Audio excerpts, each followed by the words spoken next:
Starting the stream now. All right. Welcome, you guys. It's fucking D&D. Let's go. All right. So tonight we kick off in Candlekeep. You guys just got back from the lair of Xanthoria, a lich who was turning the entire goddamn countryside into fungal creatures. You return to much celebration and rest and enjoyment and relaxation for the first time in the goddamn 2 years we've been playing this game.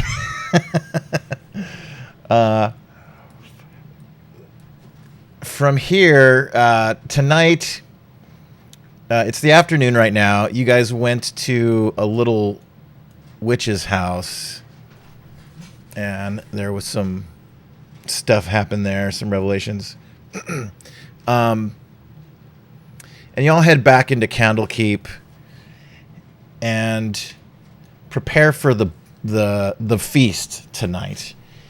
Most of the residents sailing back into town that were evacuating to the nearby islands have returned, and so they're holding a big feast in your honor. You functionally saved the goddamn world from fungal invasion. So you're each given a hand servant to help you prepare and gather, whatever snacks you want, press clothes for you. You have all of your clothes laundered now. Hookers and booze. Hookers and booze. Thorn's room is like a harem. There's just a flow. The special order was flow of ladies.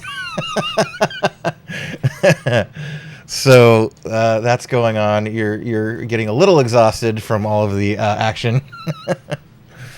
That's fine. I'll just get a lesser restoration every day. It'll be fine. There you go. From all the diseases you're getting. And that night they you hear the bell in town toll just at sunset, and that signifies that you're now to come to the banquet. What do you guys do? I get a fresh shower and go to the banquet, I guess. All right. And as you guys do you guys meet up ahead of time and sort of all go at once, or are you guys gonna meet at the place? I'm definitely gonna be fashionably late. Okay. Let's just go to the banquet, I guess. Yeah. So y'all each individually go. Mm-hmm. Wonderful. So and your handmaidens are as they're escorting you to Celdric and Kyrus, and newly Jean-Pierre. We're gonna need to get a token for him.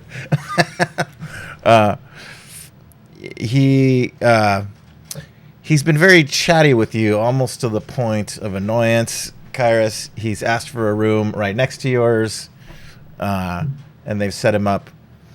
And you guys are heading to the banquet together. And you can tell that, like, as you guys are arriving at the location, it's one of the bigger, more extravagant residences in town. It's the head of the city. It's his personal residence, and in the sort of waiting area ahead, where they've got you stopped to, there's sort of a mingling time where everyone is allowed to enter, and there's servants walking around with plates of delicacies and sweet wines. And Kyrus, you and Jean-Pierre are the first to arrive of the group, and there's 10 or 15 other very well dressed aristocratic people. They're a little on the snooty side, but there's laughter and fun. Do you engage any of them in conversation, or stick to yourself more? I'm gonna stick myself a bit. Okay. And Celdric, you arrive a little bit later. You had some new clothes tailored for you. Do you want to describe what they are? No. No? Clothes that have room for wings, that's about it. Yeah, sweet. Now that you can fly. Yeah. And you make actually quite an entrance. You don't walk there. You just climb up to one of the tower entrances and look out and just dive out the fucking thing, and you just glide across and like do like you kind of stop yourself with a couple of steps. Do a superhero landing. And like there's a little bit of like applause for you as you arrive, and you enter. And Thorn arrives last. Do you want to describe your grand entrance? So Thorn basically is gonna come in already kind of like slightly buzzed because he's been drinking for the whole weekend, and essentially on each arm he's got two like really hot girls, and then coming up behind him like an even hotter dude. And this is like his free favorite from the harem he's had all weekend. All right, he's bringing it. And he's coming in like the best of the best garb, everything, but like his shirt is like buttoned one button the wrong way, one sleeve is cuffed, the other one isn't, my belt's technically undone and hanging off a little bit, not quite put together. Like I was in a rush to get dressed because I forgot about the party. Nice. Nice. And almost immediately after Thorn arrives, and sort of all eyes are turned towards you and your accompaniment. They're very attractive people. But almost immediately, the moment you arrive, you are all beckoned in to the dining hall, the great dining hall.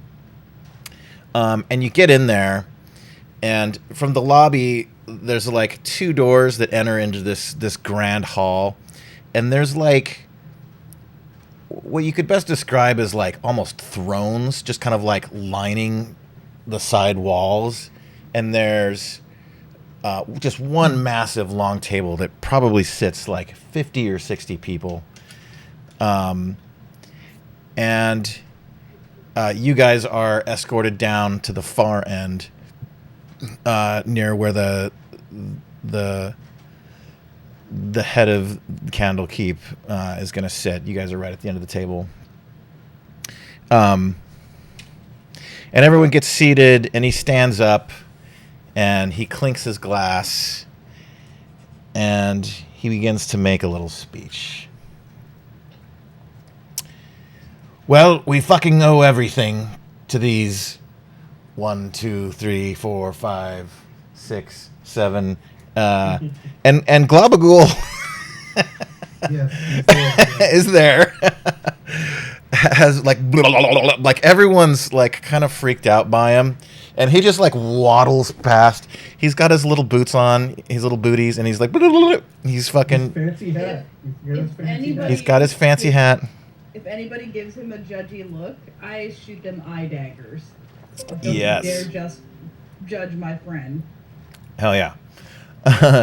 And he just kind of like he just kind of sits up on one of the thrones. And you see the throne start to like smoke a little bit, like it's dissolving underneath him. And I just whisper like to the noble next to me, like, "Don't worry, I'll pay for that. It's fine." Of course. Those are ancient chairs from a temple in. Fine. We'll find somebody who can do it. We'll deal with it. It's fine. Don't worry. Globagool, if we may have you, we have set up a special. And you see, like, the floor is marble, so he's kind of fine on marble. So they basically set up like a little. What does fucking Globagool like to eat? What do gelatinous cubes like to eat? Is it? He would. I think sit on the banquet table. just I think. flesh. You just want to sit right on the thing. He would just sit on the table and eat everything that's on there, right? Oh. So the head of the city, he like claps, and a servant comes over and he whispers to him, and like just moments later, a square table is brought out that just has like a mound of meats on it, and they pull up this little like this little like mini staircase like you would have for your dog that like goes right up to the table, and it's really wide, and Globagul just like he goes up on it, and like he steps right up on it, and then you see him like just kind of like sit on the food, and you can see it start to like digest, and his little eyes like go into the back of his head. And ladies and gentlemen, we owe a massive kind of debt of gratitude to these. What are they? 8 adventurers. The city was under siege, and now it is not. From reports that we're getting from far-off towns, it isn't just Candlekeep that was going down. It was maybe the entire Sword Coast. Who knows? Maybe all of Faerun. And they've stopped it. And they're... Part of this tonight is to celebrate their accomplishment, to thank them for what they've done. And part of it is to inform everyone the dangers, the threats that we are under now. For they have told us, and have you debriefed them on your underworld excursions or no? Yeah, we would have done that. Okay. We did that when we got back. Thorn definitely would have. Yep.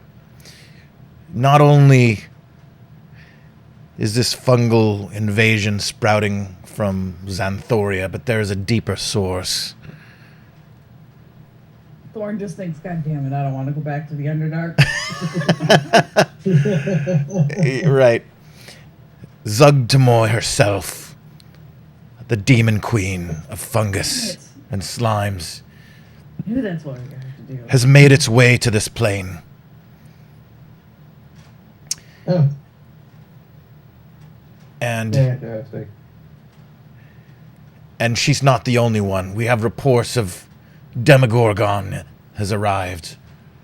And Yeah, we got some major beef with that guy. Kostachichi, although he's been sent back to the pits of hell by these intrepid adventurers. So, That would kill them. and you hear people like, you know, like clutching their pearls and like shocked, like you can see like the trauma on people's faces of what just happened, of the loved ones they've lost. So like the celebratory mood here is definitely tinged with fear and doubt and overwhelm and sadness. You can still, although that they've perfumed up this space, and the smell of food from the kitchen nearby fills it up with all kinds of delicious scents. The reek of burning flesh from the outskirts of the city still intermingles with the meal you're about to have. And it puts a dark tinge on everything.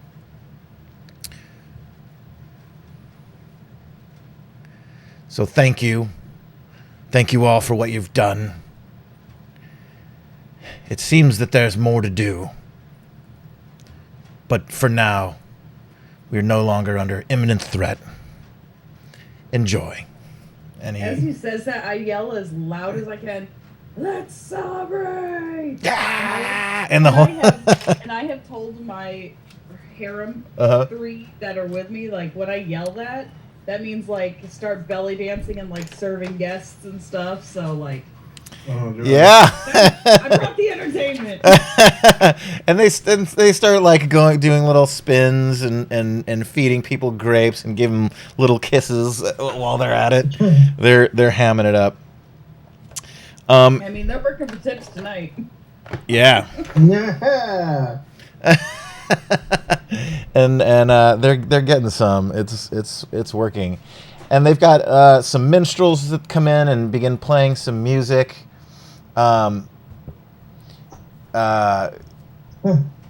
Jean-Pierre challenges Kyrus to a shoot-off tomorrow. He says he's been practicing.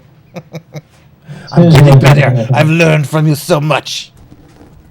I want in on that. I'll face off with them in target practice. Okay. And the drinking begins, and the feast is amazing. The alcohol is incredible. And before long, you see someone, and there's multiple courses that are coming out. And after the first course or two, you see people occasionally get up and go over to someone else and talk to, and someone goes to the bathroom and someone else will sit down in their seat, and it becomes kind of a social. And a man in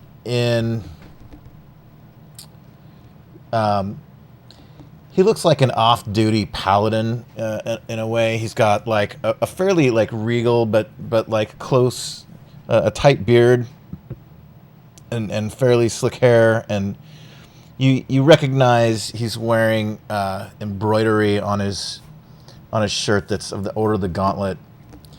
And he walks over to you guys, and he kind of crouches next to you, and he says, "This is just incredible what you guys have accomplished, facing off against demon lords. This is unprecedented. Tell me more. What was it like to face them? Were you? I assume you were afraid." From this party, as he's talking, I'm gonna just go off and grab him by the shoulder cuffs, or just patting him and just headbutt him in celebration. Yeah, and he gives you a big cheers, and he pounds it. I'm a complete barbarian tonight, even though I am not. Yes, I love it. I was passed out for most of those fights, so. Yeah. You got knocked the fuck out. Yeah. Oh man. I'm squishy. He was the emotional yo-yo, up and down, and up and down, and up and down. How did you make it out alive? God. I think there was one fight. I think we rezzed you 4 times. So I don't know if that was or me, got you off the floor. Somebody was at 4 that they got knocked out 4 times. That was Telly. Oh, it was Telly. I couldn't remember. Oh my god. No. He says, "My name is Sir Lanivere, and if there's any assistance I can give you in whatever's to come next, please, I'm at your service. Let me know." I still have a hold of his shoulder pads, and I'll go, "You can fight by my side." Just yeah. Get out of the mouth. Right now, a waitress can come up to me and offer to fight by my side, and I would take it. So.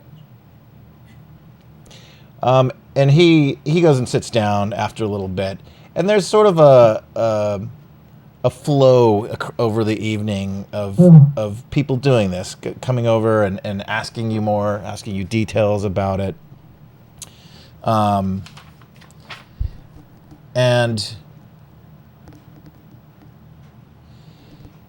And you notice, symbols from various factions, from the Harpers, from the Emerald Enclave. They're it seems pretty intentional who the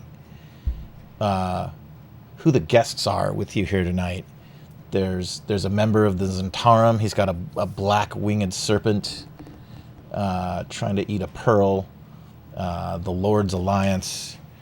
There's all kinds of faction representatives here. And as dessert starts coming out, the head of the city, did we name him yet? I don't think I named him. I don't know if he has a name. Look, I'm making this part up.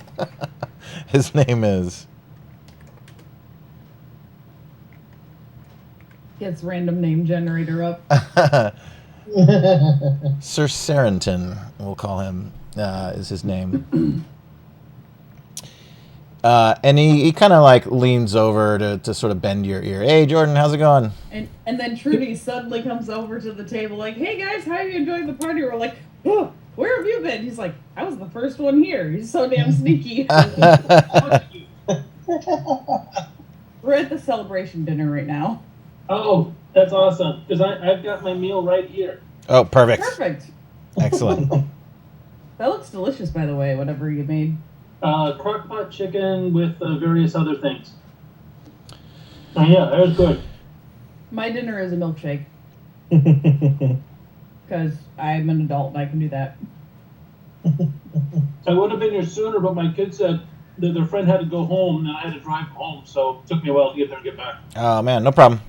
I was pushing late. I got here right on time. I left my car downtown Friday night, and I forgot about it. I had to go fetch it. So Sir Sarrington, as dessert is being served, he asks you guys, well, do you have anything planned next? What is it? Where from here? Do you head back to your home? You've been in the Underdark for how long? God, we were probably down there in game time, maybe like 4 months worth of time. Took us that long to get to fucking. I think it's longer than that because like I think one of the journeys was like 30 days, 30 plus days from like one spot to the next. So I don't know. I'm gonna guess more like 6, 7 months.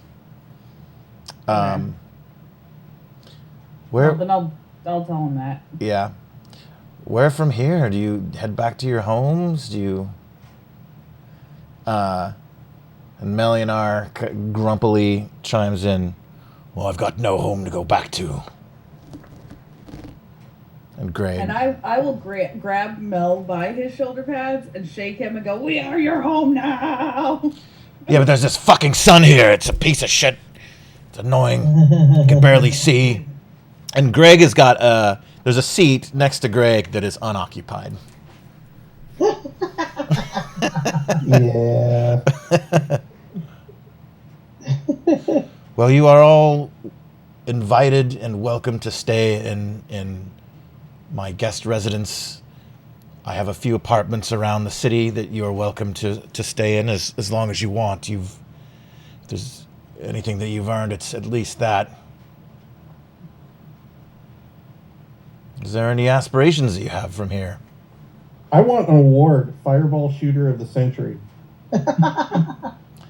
Yeah, it checks out. Yeah, everything. We've seen what you've done.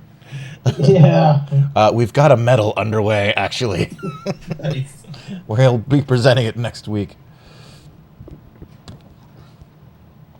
Well, I should tell you that I've told several allies about what you've done, what you've told us, your findings in the Underdark. And I invited them here tonight to learn what's happening, to share what we know, and get their backing for what it is I propose next. You guys have already done too much, but you've braved the Underdark and lived to tell the tale, and you know better than anyone that what it is we face. But they're still down there. This isn't going to stop. Of that we can be sure. We've plugged one hole, but there's reports. What you're saying is you have a mission for us. Mm-hmm. Yeah. Oh, right. As long as we're burning demons, I grabbed him by the shoulders and go, "I live and die by the sword." Yes! Thank God. All I've been doing tonight, Jordan, is just shaking the shit out of people and yelling. Perfect. I step back, trying to avoid getting shaken. Oh, I'm pretty sure she has long enough reach. Oh, man. Trudy, you had a new special outfit tailored for you, custom. Do you want to tell us what you're wearing? Oh, it's Gucci. Hold on. I knew Gucci was a time traveler. He's an interdimensional I have tailor. a new cloak of invisibility. Nice. ring of protection, boots of striding and springing. I seem to have misplaced my gauntlets of overpower. They don't seem to be around anymore. I might have traded them in for something. Interesting. For some reason, my total weight is 2,133. Probably the So gold. I'm about a ton. So Trudy's packed on some pounds. Yeah. You ate a little too much at this party. Let me see why your weight's that. It's probably because of the money. We don't bother with It's encumbrance, normally really. loaded down with all the treasure. It's weird because That's a good problem to have. 116 gold on him. Yeah. You must have a weight bug on your sheet because that's. On the Candlekeep one, I see 4,500. Or I'm not sure which. Maybe that's the gold now. I don't know. Did he accidentally give himself like 400 backpacks or something? I don't know. Maybe I've got a horse on my back. He's got 1,000 ball bearings. That might be it. Ball bearings. But if he's carrying that in a bag of holding or something, he wouldn't actually have that weight. But a ball bearing is small. Yeah. I'm sure that the item ball bearings is a bag of ball bearings. Probably is what 1,000 bags of ball bearings. That's probably what the sheet is calculating. Right. Oh yeah, that was it. I took it down to 1 and I went down to 135 pounds. Yeah. Nice. So now we know a ball bearing is actually like a cannonball bearing. Well, it's a bag of ball bearings. Well, I had a lot of them. I just dropped them off. Yeah. Nice. Okay, now my weight's more normal. I'm good again. Cool. So Sir Sarenton goes on. The Zentarum.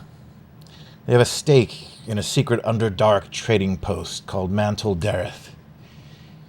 If you can get them on our side, they can probably guide you there, where you can meet with one of their agents, Grazim Dulak. He can provide you with a map to Graven Hollow. It's a legendary place built by the stone giants long ago, said to contain all of the knowledge of the depths. If there's answers to be found about this demonic incursion, well, you might find them there, if you're willing to go back, that is. I don't propose to send you into the dark unprepared, and I hope you make quite an impression on those gathered here, so they'll support our cause and your mission. From what I've seen and heard, there's no one better to do what needs to be done. What say ye? Might need a few days to recover. Never run off. Also, I'm gonna try to find that paladin guy and challenge him to an arm wrestling match. He's a strong chap. Yeah, and the evening kind of transitions from, formal feasting and speech giving, and several people stood up and cheered and championed, what you guys' excursions. And now it shifts to more like drunken revelry. It's not as bawdy as at a tavern after midnight with all the trappings of that. It's a little more upper crust version of it, but people are getting fucked up and dancing and getting a little loose. Another thing I would like to do throughout the night is, as I'm sitting and eating, I'm gonna sit intentionally next to Kyrus. Obviously Jean-Pierre would probably be on the other side of him, and as a waitress steps between me and him to fill our cups or something, I'm gonna try to very slyly, so no one notices, accidentally trip her so she falls into Kyrus's lap. Okay. Give me a dexterity check to pull this off. We're going to contest it with her. Yeah. She's going to have no modifier.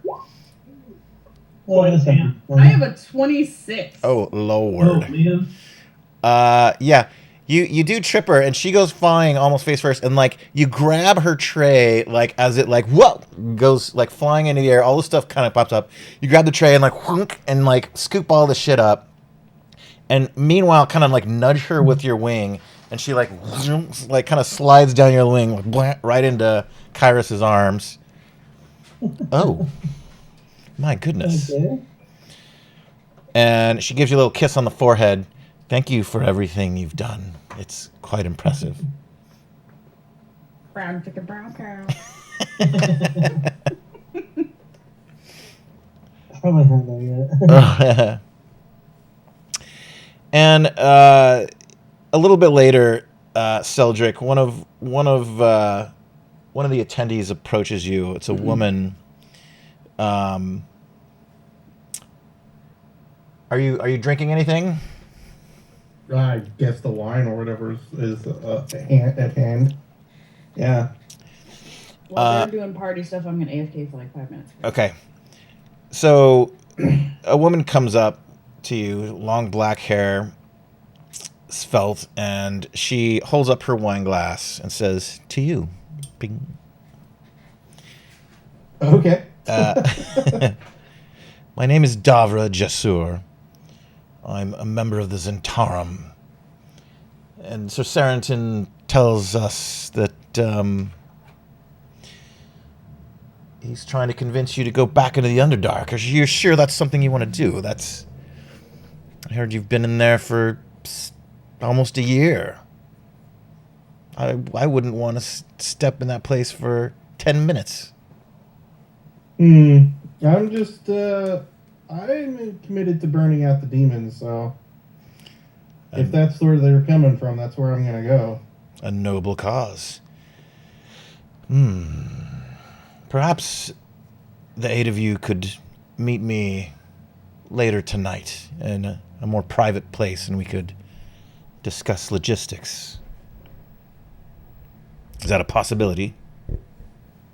Do I know the Zentarum? I don't think I would, right?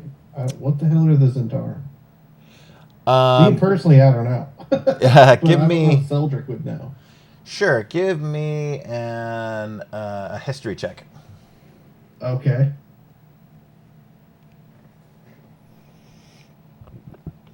$11. So you know you have a passing familiarity with their name. You recognize the embroidered black serpent going downward with wings, diving towards a pearl. And you know it's kind of a shadowy organization, a little bit of ill repute. That's about as far as your knowledge goes. If anyone else wants to give me a history check too, you may. Yeah, fuck it, I'll give it a shot. You said history? Yeah. Yep. Kyrus I don't know doesn't shit. know shit.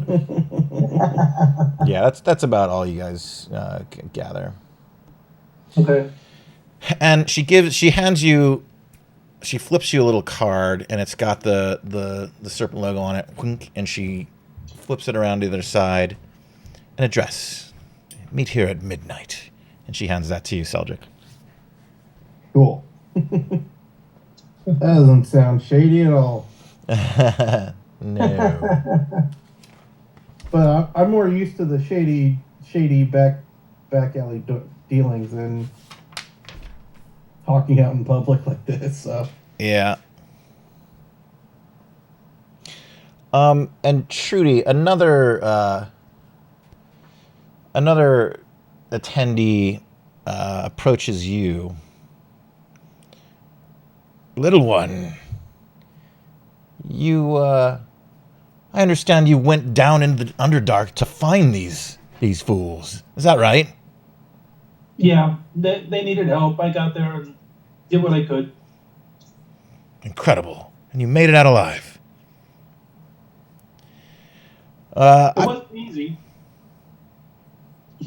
I'll bet. I heard you guys took on demons. Not just demons, demon lords directly. That's insane.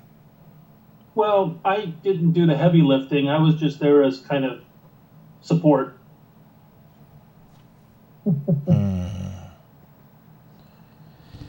My name's... By the way, Trudy's personality is she tends to be quiet. She tends to listen more. So I'm not saying much because I like to be kind of aloof and not really give out a lot of information. Okay. And this fellow is you could tell he's clearly a wizard. He's wearing long arcane robes with runes inscribed on them. Fairly extravagant for a wizard. Wizards tend to be a little more understated. He says, "My name is Lord Roaringhorn. Oh, I hail from Waterhaven." So I asked him a question. Are you planning on going to the Underdark? Oh God, no! I wouldn't step foot down there. I might have something. It is a rather unpleasant place. I can imagine. Tell me, what was the most frightening thing that you encountered? Giant worm. And you notice him wearing an amulet it piques your interest. It catches your eye. That's a beautiful amulet you have there. What is that? Ah, yes, this. Well, whilst I wouldn't go down in the Underdark, I might be able to lend you a hand, let's say. This is a control amulet for a shield guardian. Oh, wow. Wow. That's very handy to have. Yes, I'm not sure if I have all the confidence that you would be able to return with it, but Oh, you're letting me use it? That's very kind of you, sir. well, I mean, I might be able to be convinced of something like that. Well, is this for in exchange for something? Are you asking me to do something? Well, yes. Aha. What is the task that you need? I wouldn't mind playing you in a game of chess. Chess? Jeez. And if you win, the shield guardian is yours to take with. Oh, I'm not very good at chess. My strategy has never been good. I tend to lose. Soldier is like, what the fuck is chess? Can I pick somebody else who's much smarter than me? The challenge stands for any of your compatriots. Okay. I don't know who to choose. Who'd be the smartest? Who is the brightest amongst you?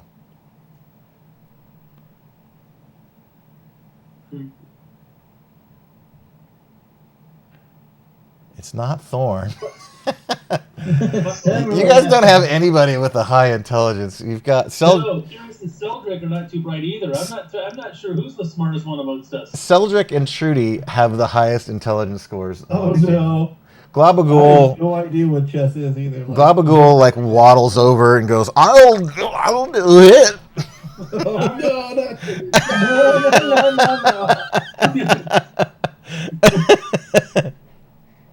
No. No, I tell him, is there anything else besides chess? It's just not my game. Well, I mean, chess is the sport that I enjoy indulging in. You don't have to take me up on this offer, but it has been extended. Be gone. Well, and he kind of storms off in a bit of It's not worth it. a bit of a meh. What's the worst that could happen? You lose at chess and that's it. I have a feeling there's a catch. I don't want it. Oh, okay. I don't think there was a catch.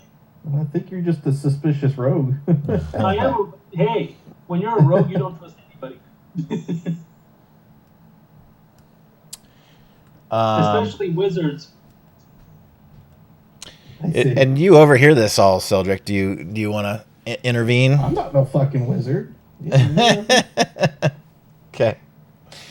Thorn, to catch you up, a wizard named Lord Roaringhorn has challenged Trudy to a game of chess in which if Trudy or any of you win, he's pledged his shield guardian to help you guys in whatever your next endeavors are.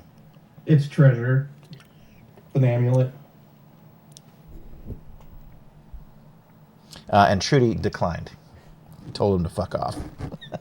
and he stormed off in a huff. So, what do we got to do to beat him in chess? Just play Have it. an intelligence stat. Do you Uh-oh. you overhear it? Do you Oh, right. intervene to accept this offer? If nobody else will, I will. No, nobody else has I have a +1. offered to. I don't have plus of anything, so. Thorn has plus I nothing. declined it because I don't trust it. Does anybody have guidance? I don't have guidance. I Millionaire has think guidance? I think Mel has guidance. Yeah, yeah, he's got it as a cantrip. Good old guidance. Stands for +4. Do you go fetch Lord Roaringhorn? I don't know. Maybe Thor- we'll see if the Lord's around. I think Thorn would literally fetch him. Yes. What do you do, Thorn? Sure, I'll go get him. Okay. He's speaking with someone else, and you Hey. approach. I grab him by the shoulders and yell that I need you desperately for a challenge. Are you gonna play me in chess? Yes. Well, why didn't you say so? And he reaches into his pouch and he picks out this little miniature table and he takes a step back and he puts it on the ground and he takes out a The wand D&D thing, Ding. chess Ding. game. and it expands to a full-sized You table do with two realize chairs. In Wizard's chess, you could die. And he sits That's in down Harry Potter. It's Yeah. a Harry Potter. and he points I to know the there's other a chair. D&D like version of chess that they all play in game. Yep. I saw it in Baldur's Gate 3. I can't remember what it was called. Yeah, where Raphael was playing Mole. Yeah. Yeah. Oh, it's called Dragon Chess. I don't think they were playing Dragon Chess, because isn't Dragon Chess like some kind of like fucking Sure, boy. big ass game or something? Like, it's like fucking 3D chess for fucking Star Trek. Like all kinds of different boards everywhere flying around. And he Well, just Dragon he kind of Chess. waves his hand and like whoomp, the other seat just kind of pops out for you to sit in. Oh god, it is 3D chess. It's literally 3D chess. Really? Yeah. Dragon Chess set. Oh fuck. How drunk are you right now, Thorn? Oh, pretty drunk. Okay. Oh no. You knew that was coming. All right. 3 chessboard. So we're gonna do a best of 3, Oh god. and it's gonna take 1 hour for you to accomplish. Let's give me your first roll. Just straight intelligence. And Mel casts guidance on you. Okay, so straight in. He comes over, slaps you on the back. You can do this, little one. So just an intelligence roll, right? Yep. Yeah. And then you add a D4 to it from guidance. I rolled a Yeah. 19. He handily beats you in your first match. What the hell? Oh no. 21, technically, but yeah. Yeah, he handily whooped your ass. He smoked you in like 6 moves in the second one. Oh, yeah. And then- you're fucked. He got destroyed in 3 Yeah. times. Well, I don't know that I can This trust. has been foretold. Nah. You seem to have accomplished a great deal in your endeavors. I don't know that you have the intelligence, the smarts, the wherewithal to do what it takes to move forward with. From here, I don't know that I can entrust my shield guardian to you. I counter offer his chess game challenge to an arm wrestling challenge. Uh-huh. I am not a man of strength. You can have someone substitute for you. Interesting. I just literally put my arm on the table, just waiting. Interesting. And he stands up. His seat, like, just kind of goes out behind him. And he begins to rub the amulet in a circle and you see before you the shield guardian himself appears. All right, let's do this. Let's go. You're going mano mano. All right, best of 3. And a crowd has gathered around now. They're gonna watch you arm wrestle an iron. Hey, can we place bets? Bets are going around. Yes, everyone's placing All right, bets. I'm betting 5 gold pieces on Thorn. Okay. And Mel hits you with guidance again. Mel is gonna bet 500 gold pieces that 500? Thorn is gonna win. And some noble takes him up. In fact, it is Davra Jasur takes Mel up on that. Anyone else placing a bet? I raised my bet to 50. Okay. There's a shield dwarf, Marista Malkin. I'll take you up on that. There's no fucking way this Dragonborn is gonna beat a shield guardian. Fuck it, I'm throwing 200 in. Okay. And you're able to get that bet from a half-elf noble named Lord Erevian Hond. How much are you putting against this Dragonborn? What did you say? 200. 200. I'll take that in an instant. Whap. He slaps 200 down. I'm gonna paste what this guy looks like in the Discord. So it goes to like sit down, and the chair just like crushes under its weight, and it like kind of clumsily gets back up to his feet and just goes down on one knee, and it like holds the table with its left hand and like and kind of like crushes and splinters and breaks part of the table off. Slams his other hand down and grabs yours. Let's go. I know rage isn't gonna help me strength-wise, but I enrage anyway. And in the process of me going, rah, I ripped like my whole shirt off. I don't care if it's a brand new outfit I just bought. Ripped the whole thing off and put my arm down. Yes, I love it. And the shield guardian, like you see it, like kind of mirror what you do. It like lets out something, and then it starts, and a scene from Over the Top begins. All right, roll number 1. Here we go. 13 Ooh, that's low. plus whatever d4. Yeah, D4. I rolled shit. Oh, yeah, you did.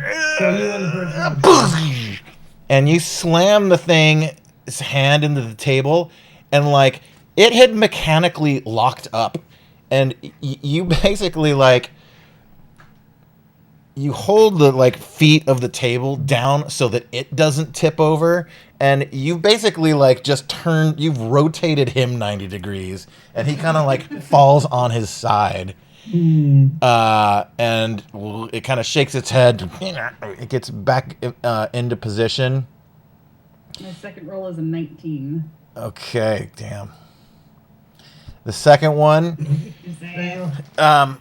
like he gets into position, and like he kind of like bends his wrist more, and you're having a harder time with it, and you're shoving it, and like you can see like his elbow like sliding slightly on the wood, and like the middle plank that this table's made of like cracks, and his arm kind of shoves in through the table, and you take that little moment of momentum to like just throw him over the top.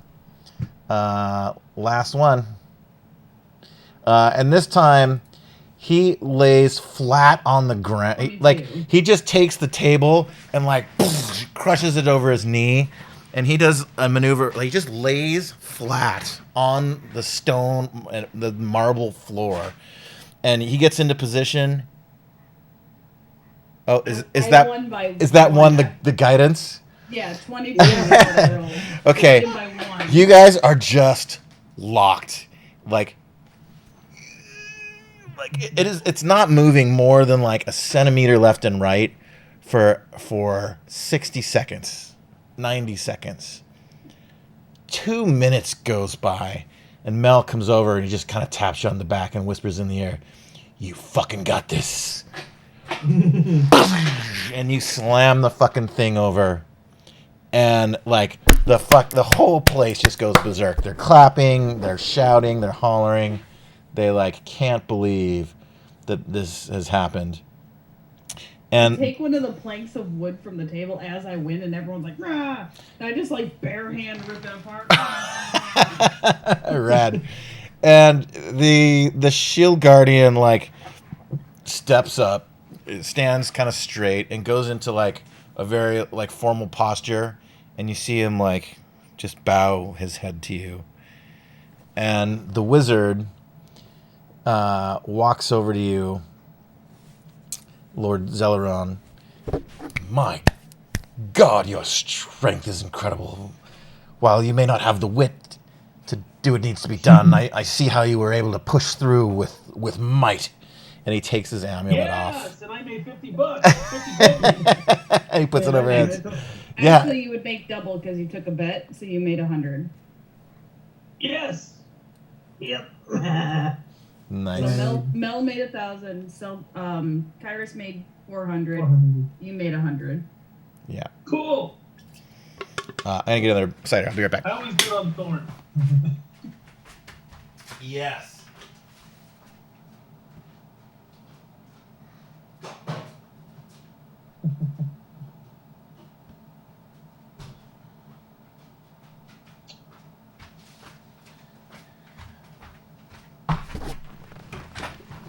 Also, I just want to show you guys a funny T-shirt that I got on Etsy that has to do with Baldur's Gate. It says "Girl Dinner" and it has a Asterion all over it.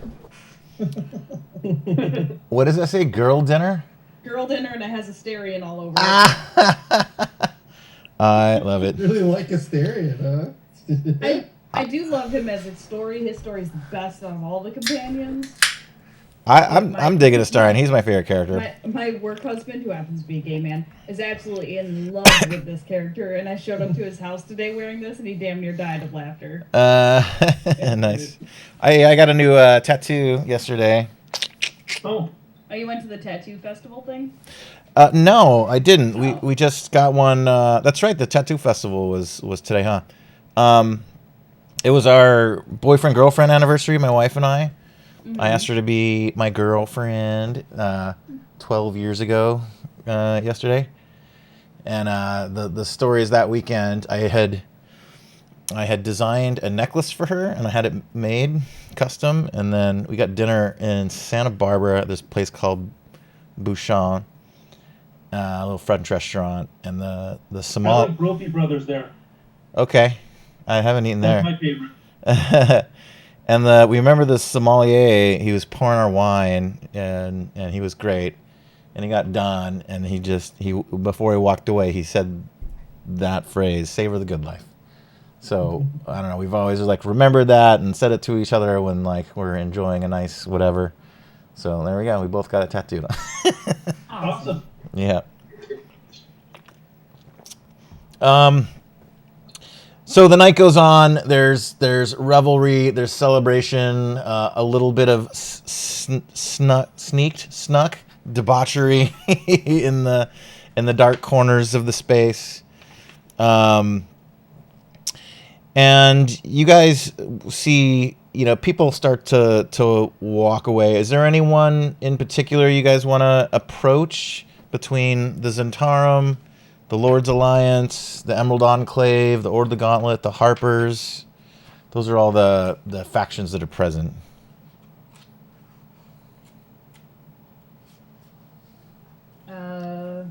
I mean, I got that invitation from the Zentarum, right? We can go in the back alley and get ambushed or something. Yeah, you've Sounds been like fun. invited to an address at midnight. I've got a cloak of invisibility. I can always go check it out before you get there. Yeah? I'm not averse to getting ambushed, to be honest. At least Look, I will fuck you up. I mean, I'm all for meeting like all of the heads of the factions and having a drink with them, and not there to like talk alliances or politics at the party, but If they want to have a drink with me, I'll invite them to do that. I'll challenge them all to a chug contest. Nice. I love it. So yeah, I guess I'll go to that meeting with whoever in the party wants to come with. You want me to go check it out first? No, we'll give them benefit of the doubt and show up. Okay. Yeah. You Just in case they aren't, hostile. Okay. Fair enough. All right. So just the two of you, or anyone else going? I figured we'd all go. Yeah, I'll go. Yeah. Jean-Pierre. I've had enough of this place. Let's go to somewhere a little more spicy, let's say. I told my 3 harem people to meet me back at the bedroom when they were done working for the night, Okay. and I'll You're just leave gonna them show at up the to this party. meeting shirtless? Yeah. Of course. Awesome. Of course. He's so blasted right now, he doesn't give a damn. He'll show up to the meeting. As long as you're naked. not too drunk. Oh, he's drunk. He came Very like drunk. he came pre-buzzed. Trudy's not that drunk.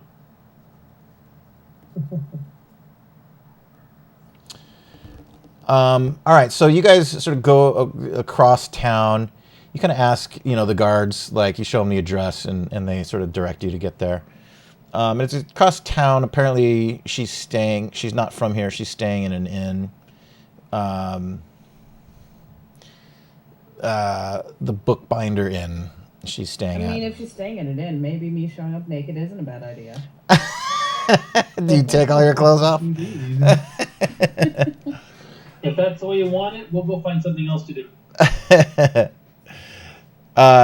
So you guys head over there, and when you arrive, the inn it's kind of a 2-tiered floor plan. So the bottom has tables.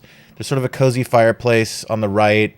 There's a bar on the left, and there's stairs up to an upper deck. And you see her just sort of sipping a glass of wine by herself at a larger table. She's the only one upstairs.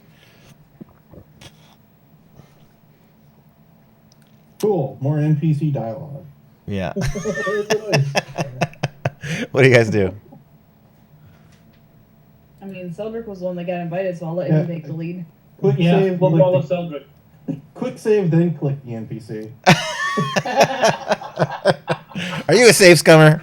Oh yeah. Yes, yes. Very much so. Hell yeah, I'm doing it right. Savings, bro. As you guys, you're pretty noticeable as you're walking up the stairs, and you see her glance down at y'all, and she stands, and you see her like snap her fingers a few times and make a gesture, and you see some of the staff sort of coming up here to serve more wine Joy. for all of you guys. Welcome to those who have not met me yet. My name's Davra. What you've done is just amazing. I can't thank you enough. We're all in your debt. We'll give her as best a formal bow as a drunk, half-naked dragonborn can do. Impressive work with that shield golem. My God. Oh, by the way, yeah, he gave you the Yeah, I wrote the it down. necklace, and he taught you the gesture to summon it. When she says that was pretty Astounding. impressive, I'm just gonna just start going into flexes like that. You guys could be an asset to our organization. I wouldn't. What you've done is very impressive. But tell me what's next. Sir Sarrington mentioned Manol Derith, which is a Zentarum, let's say, hideaway in the Underdark. If you need to go there, we have agents that might be able to assist you. So what you're saying is you want us to go back to the Underdark. I'm not saying that I want that at all. I'm saying Sir Sarrington thinks it's a good idea, and he's requested my presence so that our unique skills and networks can play a role in this, since it is a Zentarum hideaway that he thinks is the next spot for you to go to. I don't I see get the impression that they want us to go to the Underdark because we have experience, and that's worth a lot. So whatever they offer, it better be good. Well, they could probably help us find out, like we can't just go to the Underdark and just start, blowing shit up. We need True, direction and I mean, But we have experience in the Underdark, and that's worth something. yeah. What I'm saying is, if we're gonna take on the demons, we need to know where to attack, right? Right. Or where to I'm put not our saying assets. we're valuable. We're Yeah. worth a lot. Whatever they offer, it better be good. Jordan's just trying to up our price. That's what I Pretty do. much. I don't think I'm they're the Charlotte, offering. it's my job. I don't think that's what they're doing. They're offering to help us, support logistics and stuff like that. Yes. Let me flip I this get that. on its head a little bit. The question might not be what we have to offer you, but what you have to offer us. Oh, For they're turning it on us, huh? we have access, we have information, we have guides. If you want to get to Manal Dareth, it is through us. So, Are we going to become official members of your organization? well, let's see. Let's one step at a time. Let's see how you handle this. I just turned to Trudy like, are you trying to propose on the first date? Calm down. I'm just trying to get the most out of this situation. We're negotiating. We are Trying to get negotiating. some already. And let me be blunt. Half of the take. Everything you get while you're down there, the Zentarum get half. No. Okay. No. I don't know what you expect us, like, are we looting? Like, what? You're taking no logic risk. You here. get 25%. 25%. You don't know how to haggle, do you? We're taking all the risk. If we die, you're fine. I will be sending you with guides to get there. Otherwise, you have nothing. You don't know where it is. You don't know how to get there. There is no mission without our assistance. All right, how about 30%? It's 50. Judy, you're haggling badly. Hold on for a second. I talked to the team. Team, what do you think we should argue for? Do you think 50% is fair, or should we ask for more? I don't understand the whole sharing at all. It's not it All doesn't right. make sense. This Here's my doesn't make final sense offer. to me.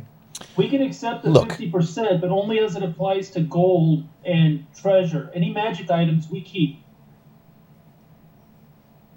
Oh boy. Fair enough. Done. Okay. I've- All right. So we have a deal. I would understand, paying for like information or something, but that's like on a basis, I've got 8 agents here in town, ready to go whenever you are. Their names are Nero, Lenora, Allegor Gorath, Celira, Primwin, Iandro, and Lyrith. You may take one or as many as you like. Okay. So, how many NPCs do we want to kill off this campaign, guys? Kill off. Hey, Say we we might as well take them all. I mean, literally, technically, the only NPC that has not died in our care is Greg, and he's become a party member. Yeah, only because he's now like leveled up a lot too. Why we take them all?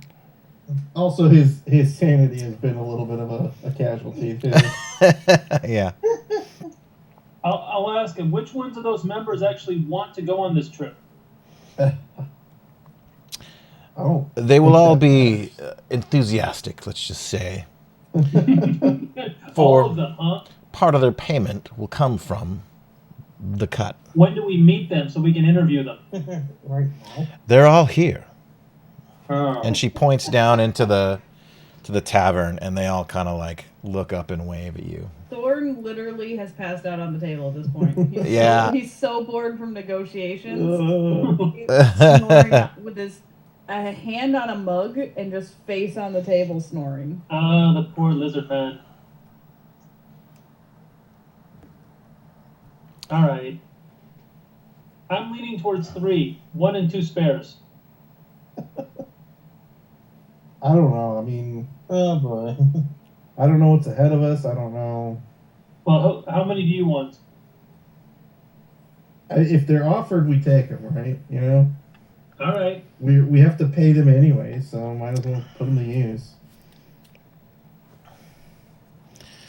Very Well, well. they have to divide up their share themselves. We're not responsible. Okay. They will have to argue with it over themselves. It is done. Tell us, how do you need time? How soon shall you depart? In the morning. Because Thorn needs his baby sleep. More like evening. Tomorrow evening. All I have to say is I'm not sure how you guys are getting Thorn's heavy ass out of here. Yeah. Oh no, I'm leaving that. I'm I leaving. never said I was moving Thorn. I just said Thorn needs his sleep. If Thorn is being moved, he's being dragged face down. Because Thorn himself, without any of his armor or gear, weighs about 250 pounds. Yeah. Yes, I'm not moving Thorn. Man. Yeah, no. There are rooms here Yeah. that no one can stay in. Just have a couple of the waiters just roll me into a room. Yeah. I mean, the innkeepers I'm sure, are old hands at dealing with drugs passed out Maybe in we their can get establishment. our new friends, these new compatriots, to help lift Thorn into his room.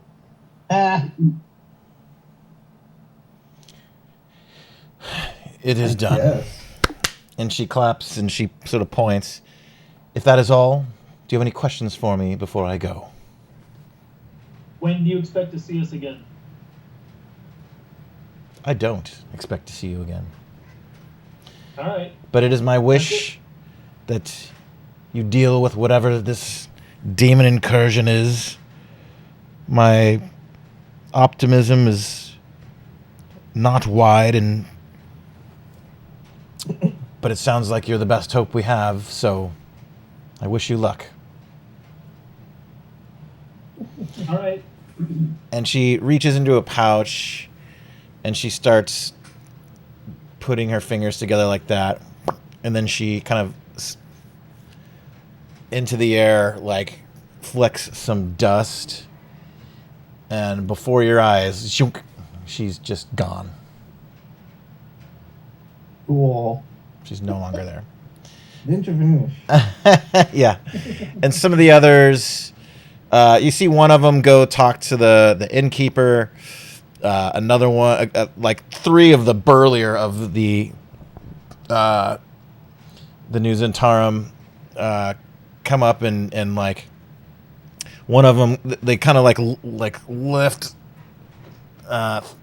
Thorn up, and one of them kind of like hunches over and they sort of like lay you on this guy's back while the other 2 are kind of like holding each onto an arm to like do I know relieve where pressure. Thorn is staying? Well, he's about to stay here in this inn, so they just Well, they kind of like where- start guiding Do you I down know the where his steps. room is?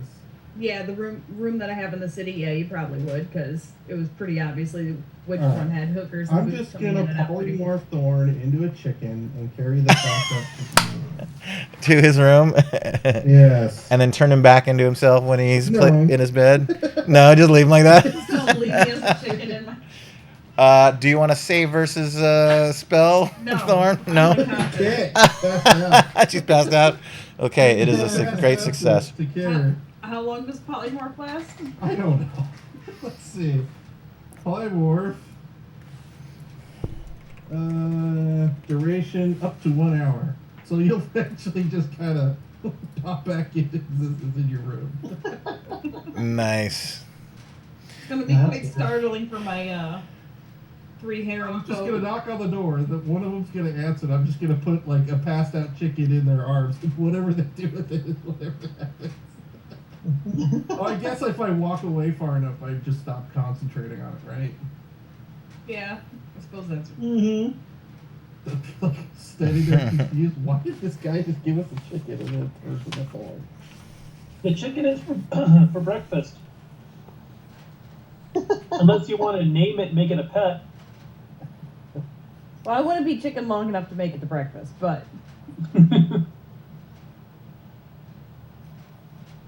Oh, I'm sorry. The chicken is thorn. We can't eat the chicken. Well, it would turn back into thorn if you tried to eat it anyways.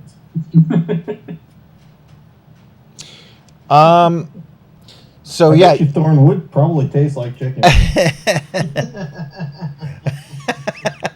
Yeah, what do Dragonborn taste like? I mean, if dragons are technically crocodilian lizard-like creatures, they would technically be a white meat. Because alligator kind of tastes halfway between chicken and whitefish. Yeah, I could see that. I haven't had crocodile in a long time. I had a jazz fest in New Orleans, fried crocodile. That was fun. You can get fried goddamn anything at jazz fest. Yeah. Yeah, I've had rattlesnake once, but that was greasy. Oh wow. So yeah, you're able to get Thorn. You polymorph Thorn. He's just like, and the chicken is. I was gonna say squawking, but no, it's not. It's passed the fuck out. Also, It probably smells. you've got a drunk chicken. It's like it like shits on you. Damn it. Just randomly drop a few eggs into his hand. I'm carrying Thorn's gear. I am not carrying the chicken. Now you're not a. My Oh, the gear trans- goes with the chicken. Yeah, Yeah. my gear- Gears with the chicken. Oh, good. Yeah. Good. Yeah, you gender swapped while you polymorphed. Okay. Sure. You got There you you go. got We got some fresh eggs for breakfast. chicken shit on Eggs you. and, like, You really, got like, thorn eggs. contemplate existence while looking at these eggs and just go, nope. That Thorn, these could be your babies. You know, males don't have the ability to spawn offspring generally, but Yes. Yeah, First of all, I'm surprised that If it was there's a male, it'd be a rooster. And then I'm like, wait a minute, these Yeah, eggs. he are did. like, He did say he transformed me into a chicken, not a rooster. So Right, Yeah. chicken is female. yeah, Yeah. this was a gender swap polymorph. I just chalk it up to being a little too buzzed and just Rad. give the chicken and the eggs to the people in Thor's room, and they can eat the eggs if they want, I guess. Thor will probably wake up and eat the eggs, not knowing where they came from. So when you get to the door, it's unlocked, and you walk in on quite a scene, Celdric. The three of them are already in bed in the throes of romance. Gross. What do you do? It's just gross, and just put the chicken in the bed, the eggs, and leave. So you walk in, you just put it right on one of their butts.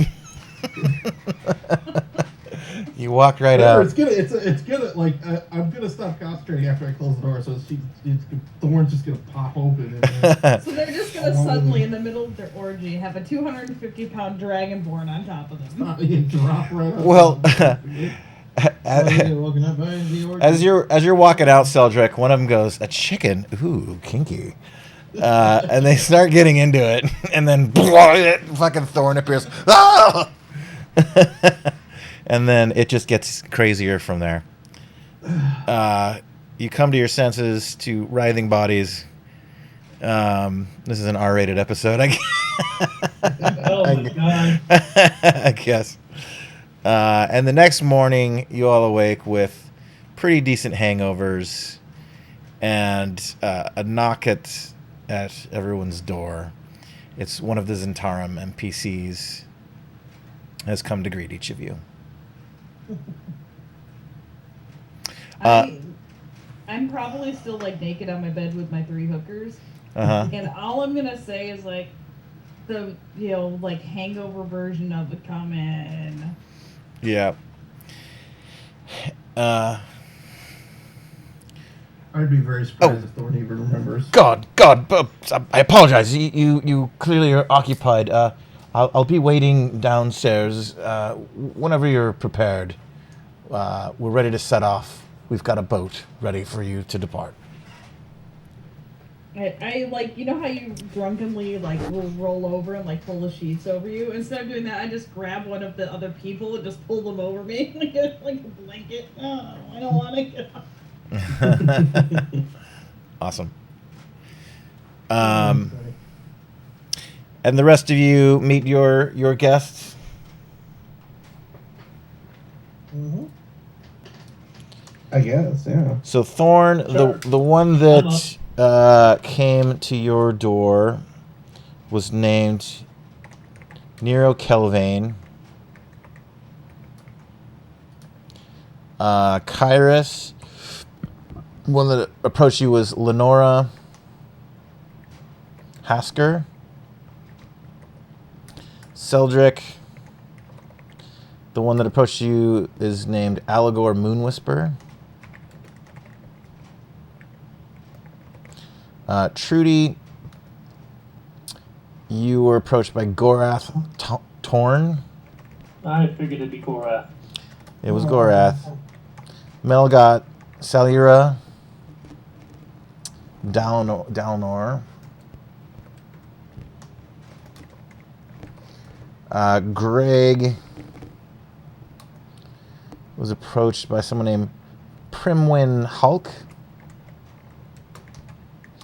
And Greg's just gonna call that person Hulk. yes, Boy, he's using the fancy name. It's just Hulk from now on. Globagool is woken by Iandro Alathar.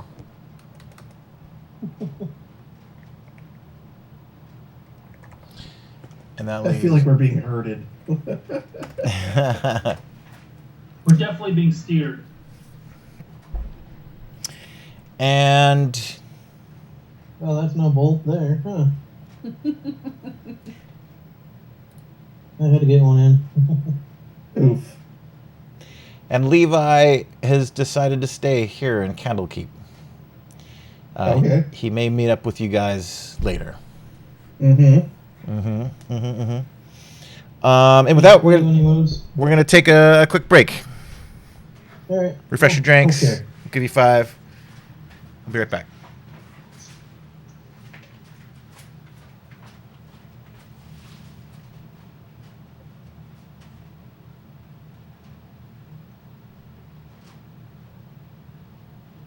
Oh yeah, sir. We cleared the raid on Mythic.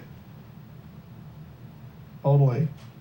I figured because I was holding you back so much. You were holding us back, so we decided to just go ahead and clear Mythic. We did clear Firelands somehow. Did you guys take pugs or was it just you guys? It was just us. Yeah. Excuse me. Can you guess which boss killed us a lot? I guess 2 of them technically killed us a lot. I'm gonna guess the spider one. Mm-mm. Oh wow.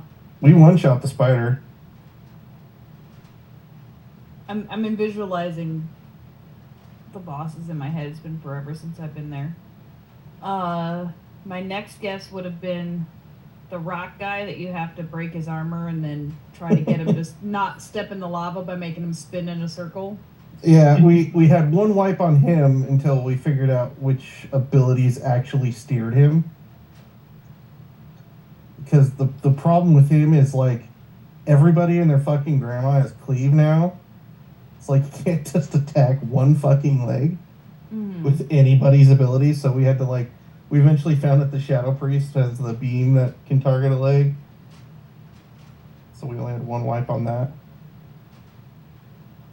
I would say the only other 2 complicated-ish fights would be Alistrazer herself, the Hawk, and Ragnaros.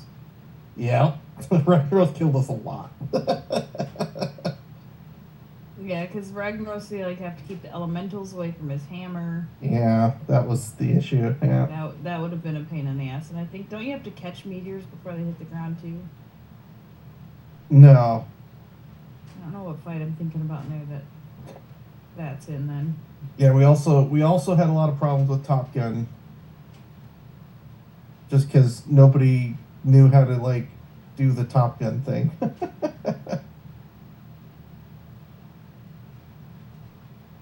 Because the first couple pulls, I was doing it flying up, but Drakthir can't use the breath attack while on the move. Also, it's kind of hard to use while you're flying. So you can't aim it at all. I mean, that fight definitely wasn't designed with Drakthir in mind. Yeah, so I wasn't too good up there, and all the other casters were just terrible at the target thing. It was just Elm in the end, just going around pyroblasting the damn bird.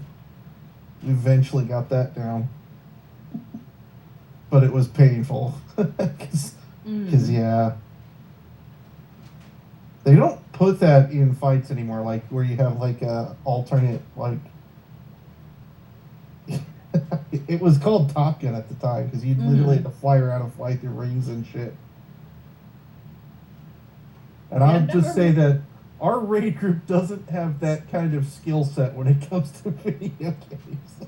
Yeah, I've never really been good at like flying through things in WoW because my depth perception isn't the greatest. Yeah. But how they did the dragon riding rings for the races, where they connect a line from the one you just crossed to the That next helps a one, lot, that yeah. helped me a lot with my depth perception issue. Because if I had normal eyesight, It's not even a depth perception issue.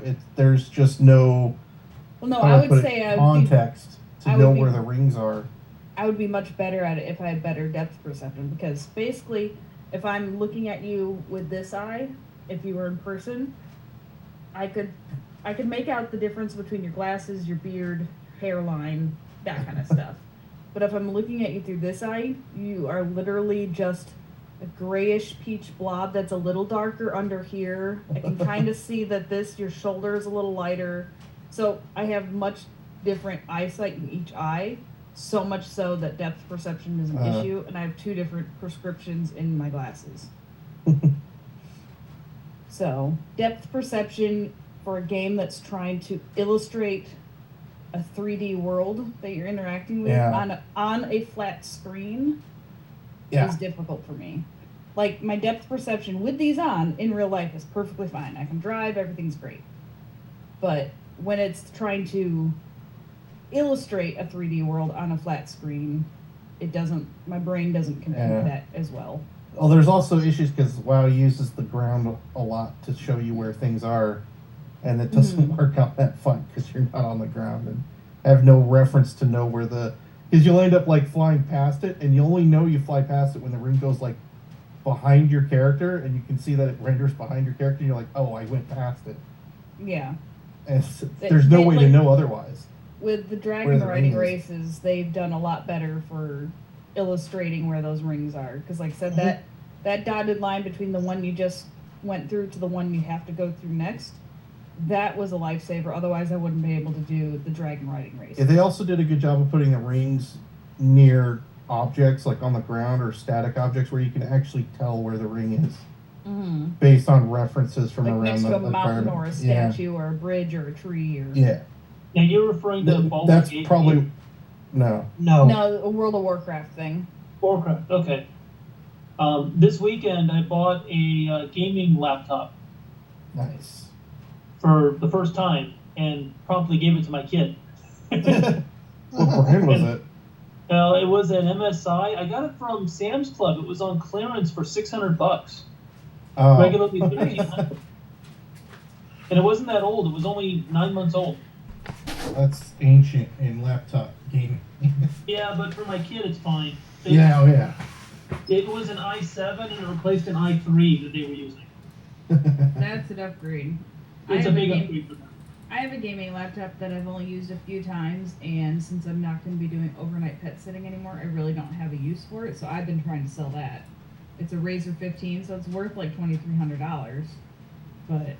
Didn't you just get it too? No, we got it about a year ago. Okay.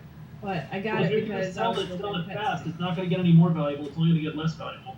I know, but I just haven't had anybody who wants to buy a laptop, so... Yeah. See, I only play on the gaming laptop. That's my setup. It's just Nice. Oh, cool. I use a different keyboard and mouse, but I just use as a gaming laptop.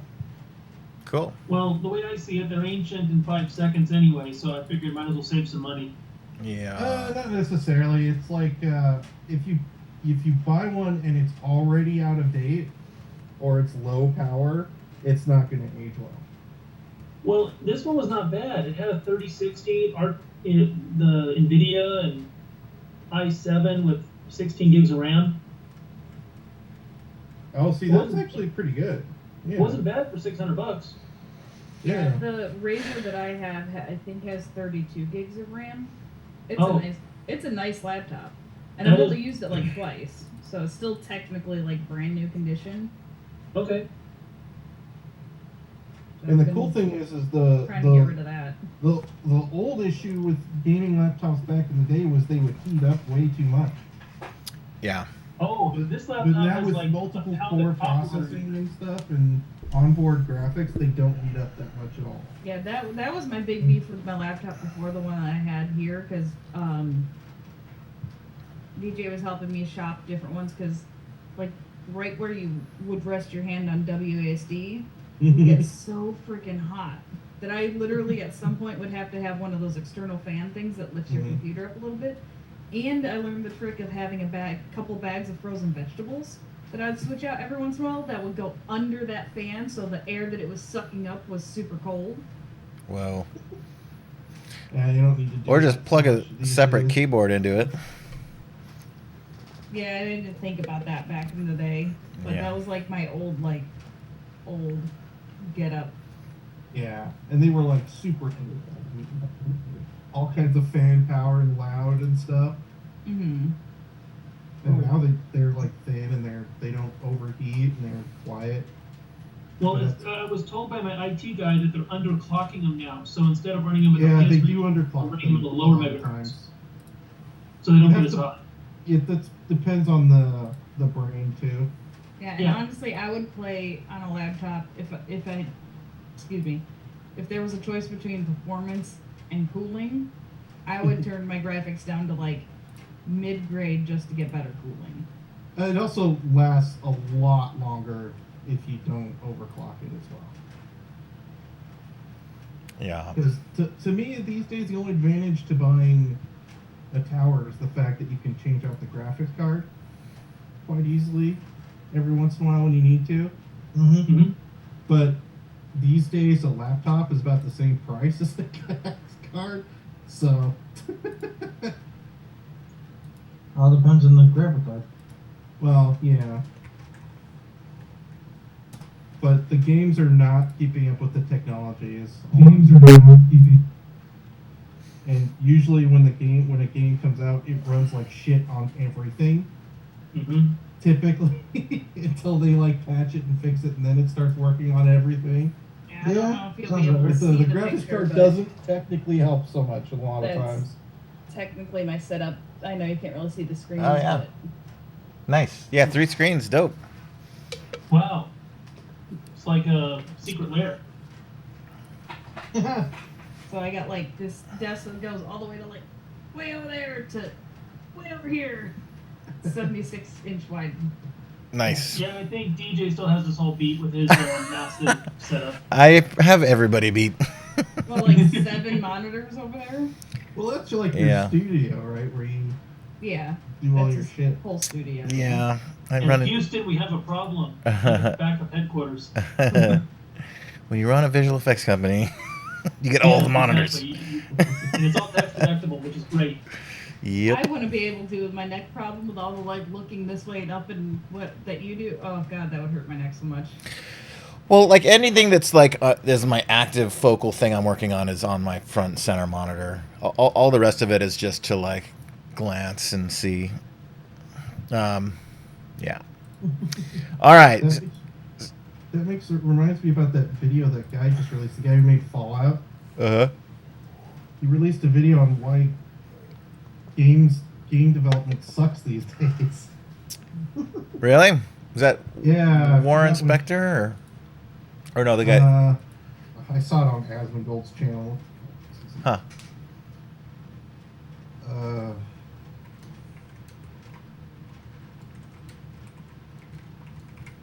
Fallout creator. Oh, it just doesn't say his name.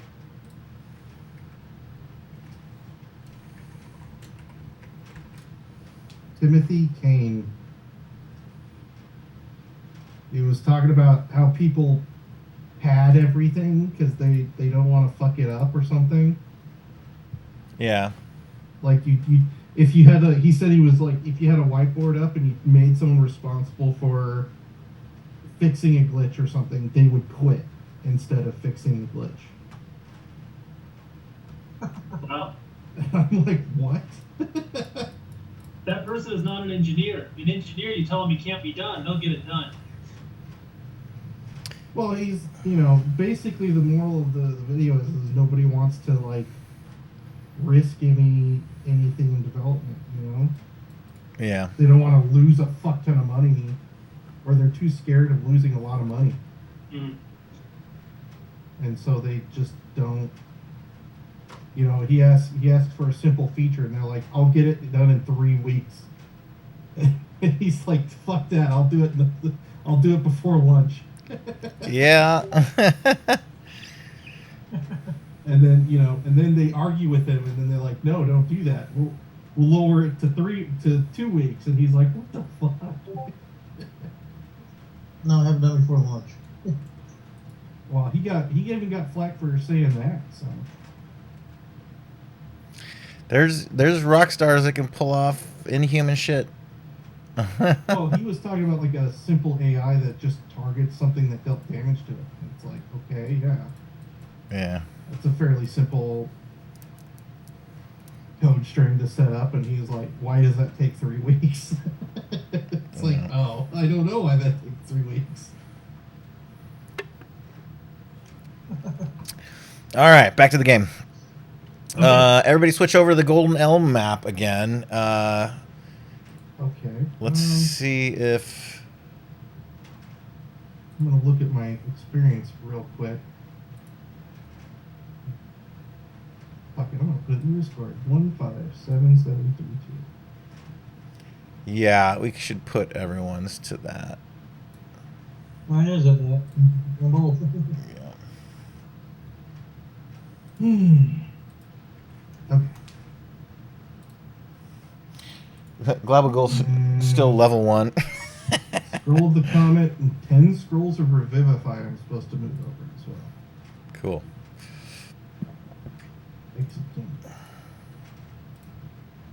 All right, so they escort you guys down to the back of Candlekeep, out a back way where it takes you down to some docks, a little tiny wharf, where there's several boats, and traffic's a little heavy this morning, a little boat traffic. There's boats coming and going and posting up. And they've got one ready for you. It's not a large boat, but the 8 of them know how to sail it well, and they escort you guys all aboard. And Globagul like warbles himself down to the dock, and he looks up at it, and he looks at you guys. And he asks, "Is this safe for me to go on?" Absolutely not. Get on. Okay. He goes up on it. Mel's like, "I fucking hate boats. Well, your option is stay here or get on the boat. I'll get on. You're hearing everything. I get on the boat. I'm kind of looking forward to being in the Underdark again." Yeah. And you... I'm still so hungover that I'm like heavily leaning on Mel the whole time while getting on the boat. Yeah. How much gold I have? Where I'm supposed to have?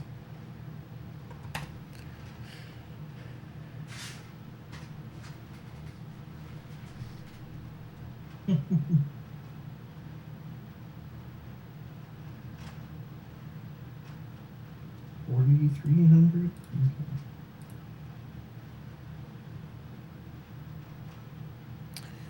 Okay. So you guys can go about 50 miles a day. So they tell you you're in for... So the place they're heading is up the coast, north, quite a ways. Past Baldur's Gate, past Waterdeep. You'll make a stop in Neverwinter before heading inland through the Neverwinter woods into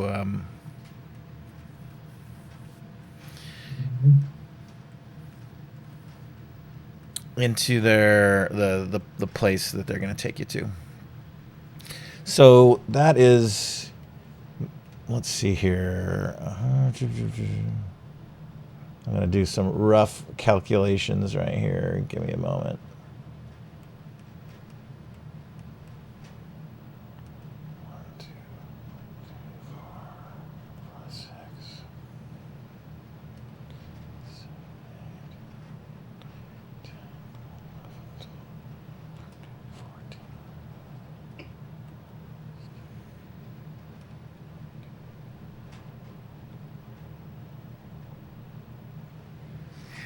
So it's about a 3-week journey northward by boat. It would take about 2 months for you guys to go there by land. So they're gonna make a few stops on the way. You're gonna pop into Baldur's Gate. You're gonna stop at Waterdeep. And then probably go to Neverwinter straight from there. So we're heading to the Underdark again, right? Yeah. Yep. How are we getting there? They explain. So we're going to their like Underdark outpost, right? Yeah, Manal Darith, and the entrance to it is secret. Oh, right. Of course it is. But they're going to... One sec. But they're going to escort you guys there. So it's about a 20 days travel by boat, and then maybe a week travel on foot from there to the east. It's about 180 miles to the west of Gauntlgrim. It's about 200 miles... I'm sorry, east, rather. About 200 miles east of Neverwinter. So you guys set out. You set sail. You begin So you guys are... is anyone on the Golden Elm game now? Yeah. Yeah. You guys can see the overmap. Hold on, maybe I'm not. You know. Hold on.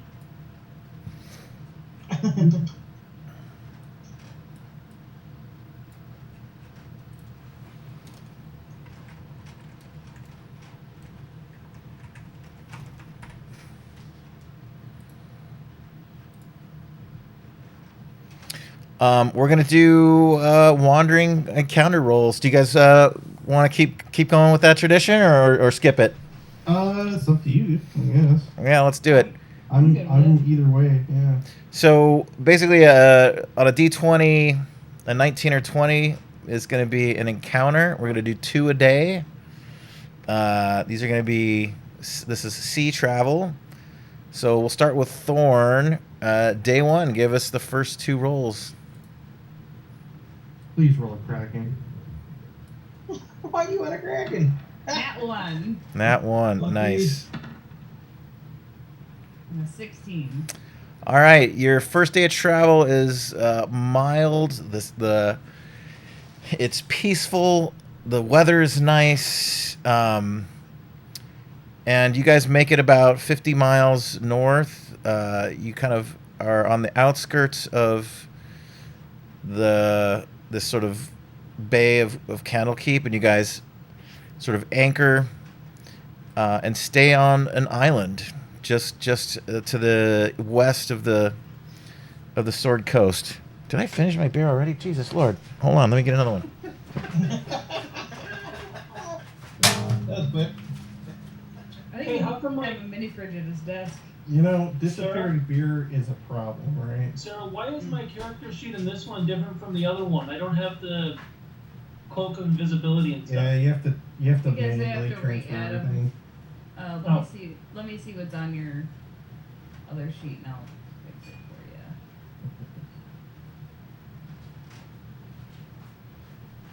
Because I have both games open. Oh, I need to trim my pack. I don't need daggers. I don't need this tinderbox. The fuck am I gonna do with a tinderbox? Yeah, I don't Case you think need you to start a need fire. a tinderbox. No, you Torches. don't. Don't need torches. I'll keep the rations. Okay, cool. I had like 10 torches for some reason. It's like it's right out of Baldur's Gate 3, man. It's like, what the fuck? So it is. I pick up goddamn everything in Baldur's Gate 3. I pick up rotten food, skulls, I a bone. cut back on that a lot. 'Cause, yeah. Yeah. Cheers, you guys.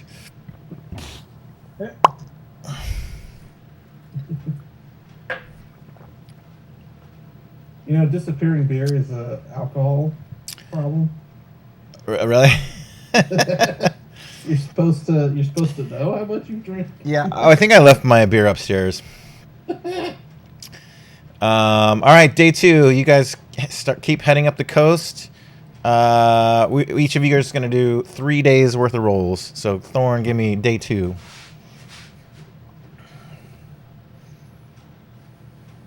Sorry, I was putting stuff on Trudy's other sheet.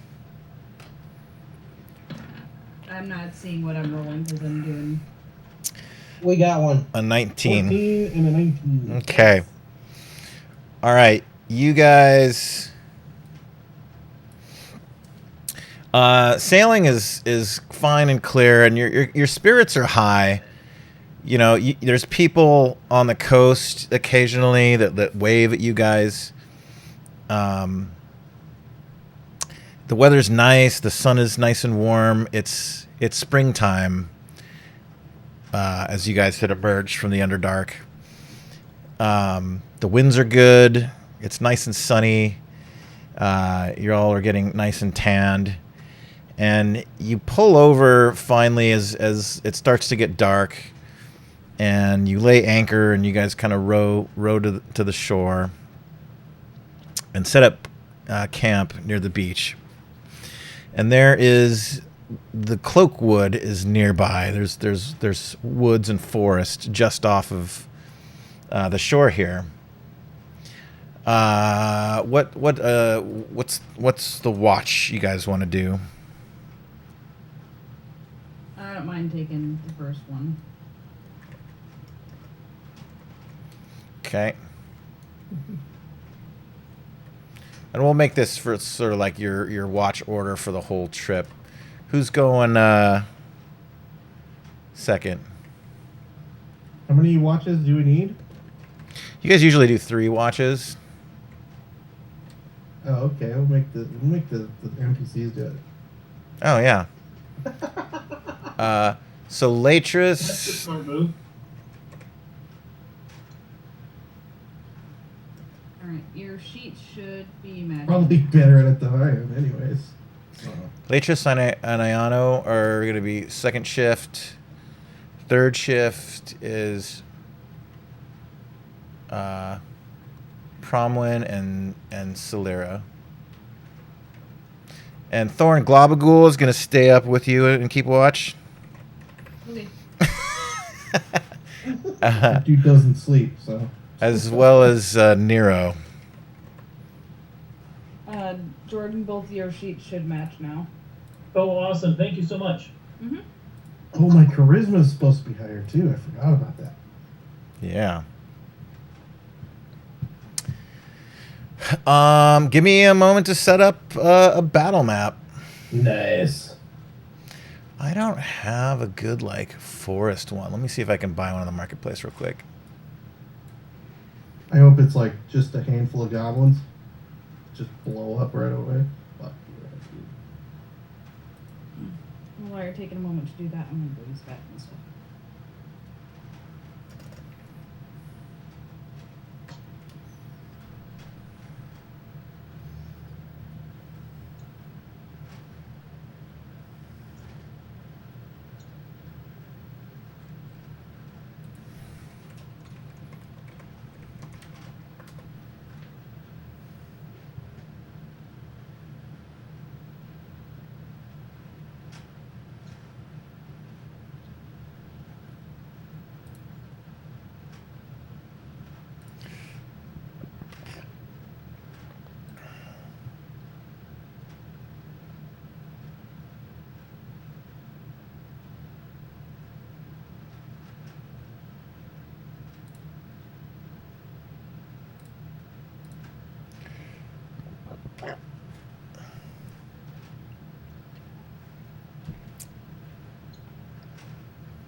Okay.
What level you guys? Fucking 14? Jesus Lord.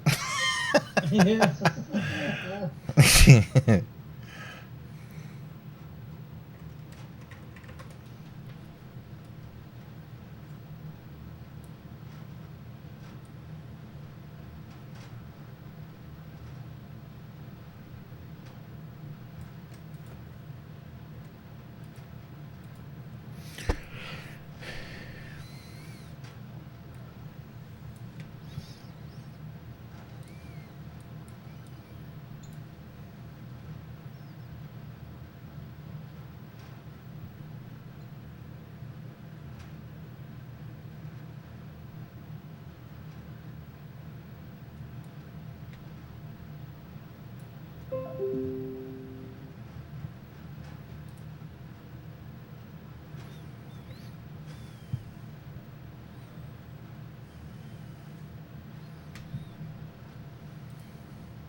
So, are we camped out right now and just waiting for the day to start before we start our adventure?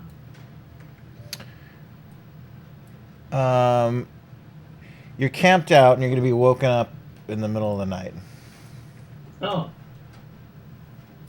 What if I don't want to get woken up in the middle of the night? You can sleep through it. Okay. If you really want to. You don't No, get any probably XP. not. No XP for you. I'm sure I'm gonna get woken up.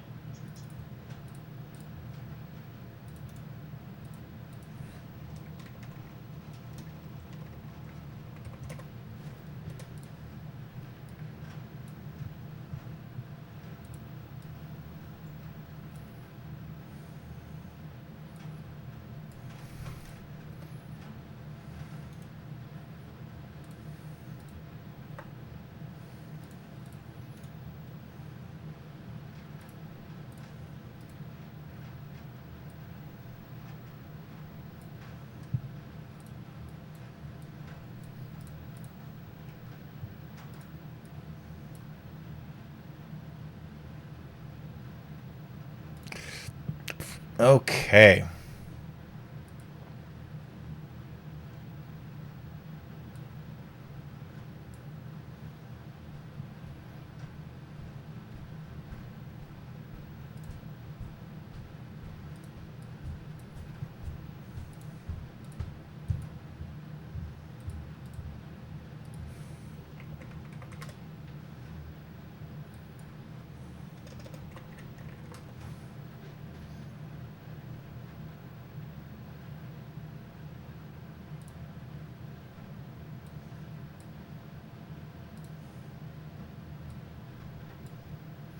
Your tokens look so quaint and tiny on this map.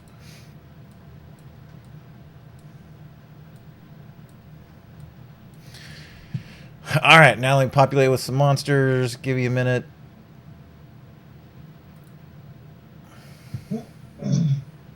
I like that the fireball circle's already on the screen. I like that. Of course. Of course. Already sized for destruction. Are we on the beach? Hmm? Yeah. That looks like a very out of scale beach. Yes. That's a big ship.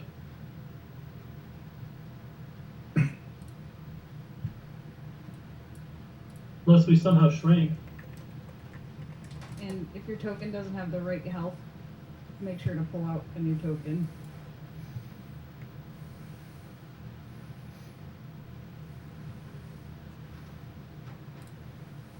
Pretty sure 106 is correct for me. Yeah. My armor class is incorrect though. What the fuck's that about?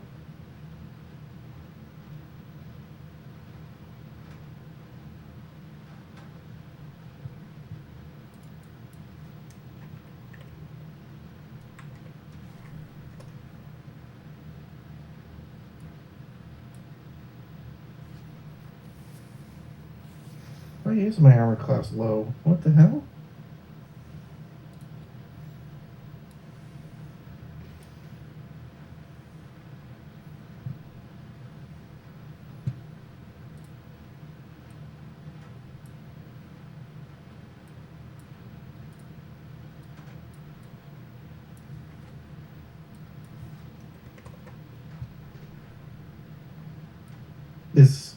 Does it do armor class automatically, or do I have to manually do it?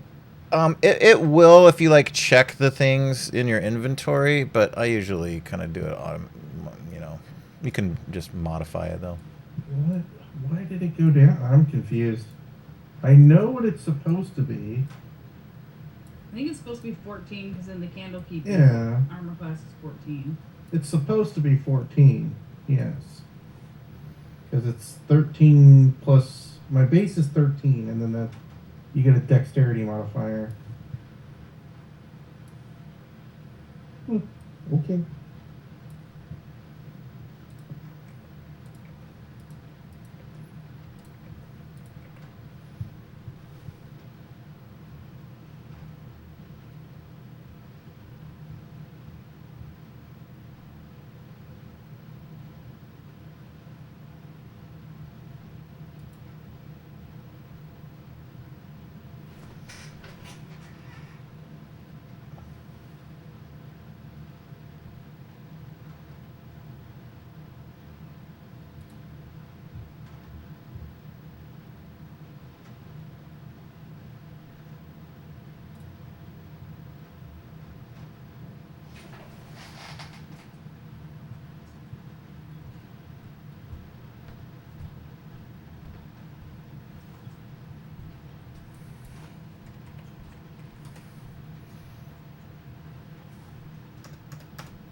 Okay.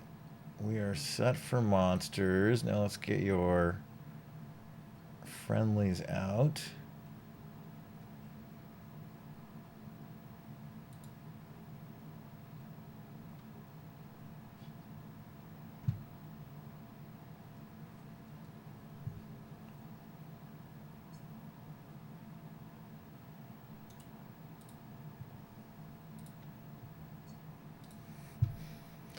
Okay.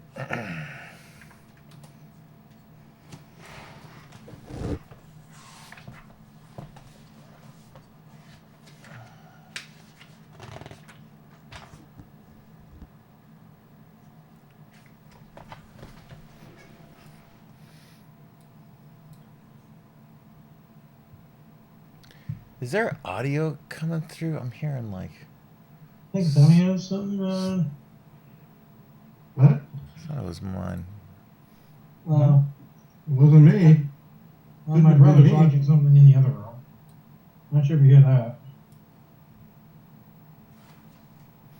But I do hear something in the background too. 2, 3, 4, 5, 6. Yeah, because my thing's not lighting up. Yeah, it was only mine that I saw when it was going on. Anyway, all right, you guys are all asleep. Trudy, give me a D6. Roll a d6. Yep. Oh shit! I rolled a d8. Hold on. There, d6. Okay. Hmm. And 6. I'm gonna do perception checks for our shift 3.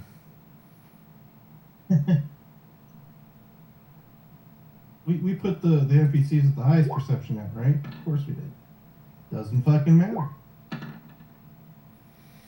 So your shift 3 fuckers fell asleep on the job. I guess. Also, if it matters, I do have alert, so I can't be surprised. Okay. Oh, let me get to these guys. Well, good for you.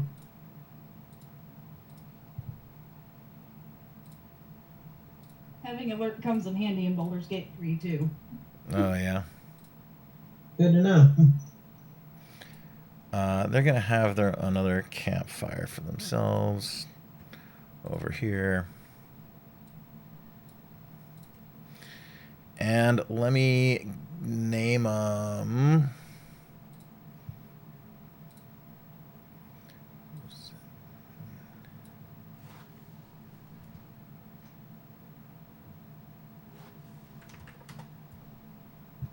I see a little red dot in the forest. It makes me nervous. Probably DJ just accidentally made a dot. Yeah. Ominous dot.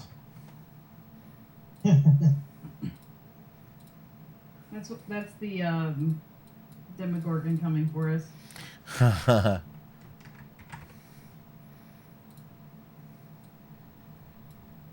He's still mad about our last beach encounter. All right. He didn't kill enough of you. I think he only killed 2 on that one. He killed Eldith and Wrong. Oh, yeah. Yeah, there's a whole thing for what happens if Eldith survives. She didn't make it very far. Actually, a lot of them have like shit that happens if they're with you like later on in this adventure. Cool. What about... Was there something for Darendale? We did Darendale's thing. Yeah, you guys Yeah. did his thing. Was there one for Stump? Yeah, there's one for Stump. Well, he's one with the lava now. Yep. R.I.P. Stomp. I tried to bring him back, but that didn't quite work out. I've missed a couple of the names. Let's see. Yeah, does Lavagul even sleep, or is Lavagul always up and watching? Always up and Doesn't watching. have eyelids. His eyeballs are ever vigilant. If they're looking in the right place at the right time, they will see stuff. Right, he could be focused on something like watching a sand crab. I don't think he has control of his eyes. I think they just are free floating.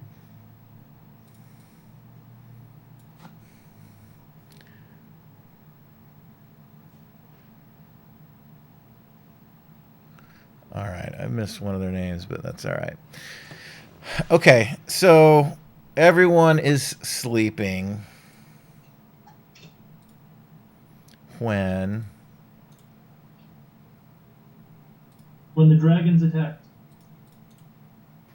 what's your ability called, Thorn? Mine alert. It just means I can't be surprised. Holy shit, it's Cthulhu.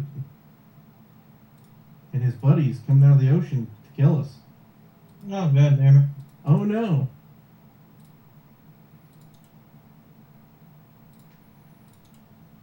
I agree, we need to make a madness joke. Yeah.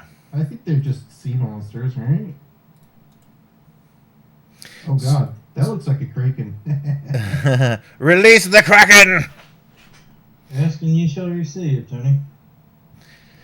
So you guys are far enough on the shore. And by the way, I found an animated battle map, but Roll20 won't import it. I'm bummed. I was excited to do my first. Yeah, I've never been able to figure out how to get Roll20 to do animated maps. Supposedly it can, but it says it has to be under 20 megs.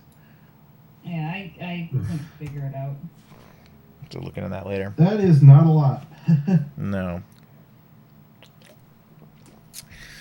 So while Like 2 frames. Go back and forth between 2 frames. I'm gonna have them do a round, and Thorn, you will get to go on this round also because of your ability, but you're the only one. Gasp. And they're gonna win initiative by default.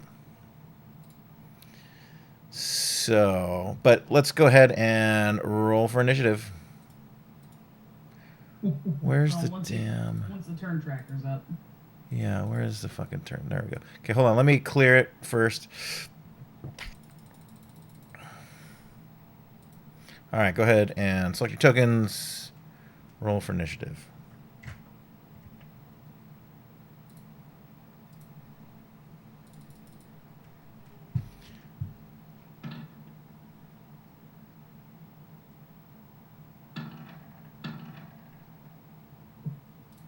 Okay.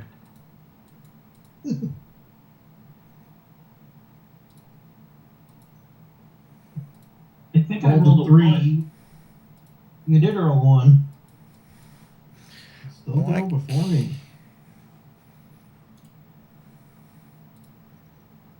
Guess that means I'm going last. No, you're not. Oh, look at that. You got what? Tony got Alright. more than you. You have a higher initiative bonus than he does. Yeah, so I rolled Greg? a 1 and I'm still not going last. Greg and I are going to have a roll off here for dexterity to see who gets Yeah. to go first between me and him once the surprise round is over. Okay.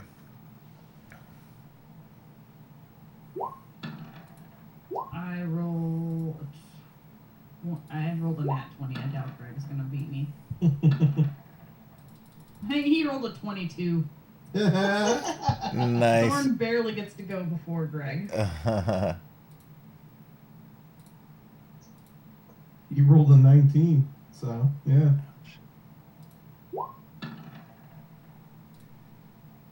Him and I have very similar stats. Okay. Oh my god, I go before Globaglool. That's something. And I'm just going to move them all up to the top. Well, that's going to change the turn order Yeah, and for the rest of it. that's fine. Okay. All right. First up are the Marliths. So these, you all kind of get. Well, first up would be me because I'm not surprised and I beat their initiative. You are not surprised, but I'm going to have them go first. since they are ambushing you guys. Well, that defeats the purpose of alert then. No, you still get to go. You're going to go on this They go round. first. You're not. They're not going to get a whole round without you going. All right. I think that's how it works in Baldur's Gate too, right? They start the combat. They initiate. Yeah, but whoever has alert still gets to go on their initiative. Yeah, I'm modifying it because they're ambushing you from the ocean and you were asleep. All right. They are going to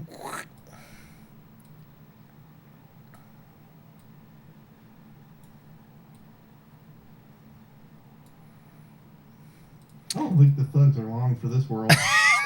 No. not at all.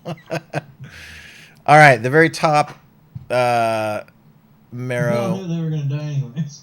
gets 7 attacks on 7. Jesus. Lenora. Yeah, they're gone. What the fuck? 7 attacks. 6 with longsword and 1 with a tail. Let's do the tail first. So Lenora's AC is 11. Not 23. Is 11. Oh yeah, these guys are done. We're never getting back to the Underdark. Just gonna walk back to Candlekeep and be like, whoops. So they emerge from the ocean and just start slaughtering. Let's see, 4 more attacks. Nero. You should have seen that coming.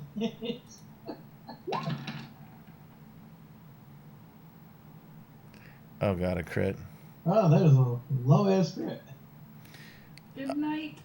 They have like no HP too. The thugs. Yeah, I know. It's Oh funny. boy.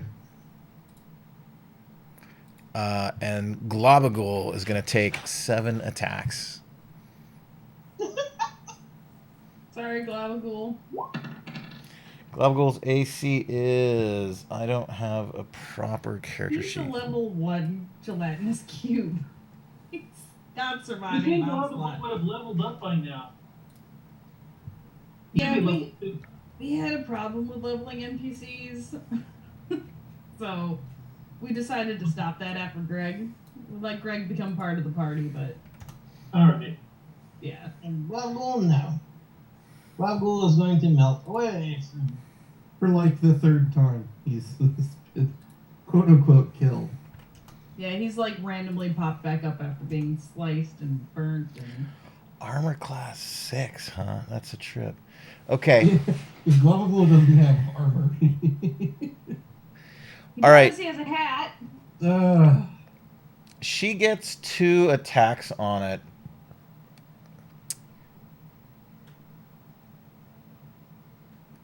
And he stings.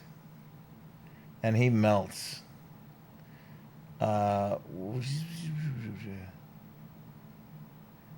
does it do to her sword? Are they magical? Because if they're magical, acid nothing. damage. They're not magical. Then hit Rusty away.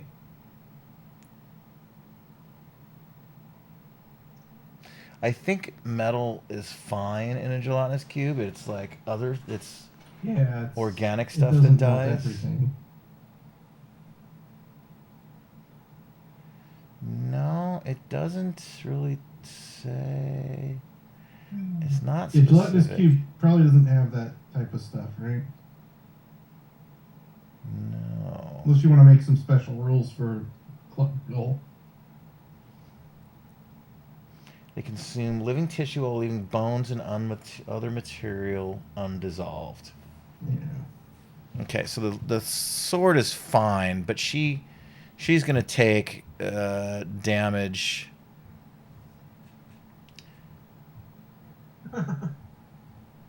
She's gonna take 3d6 acid damage for tailing him.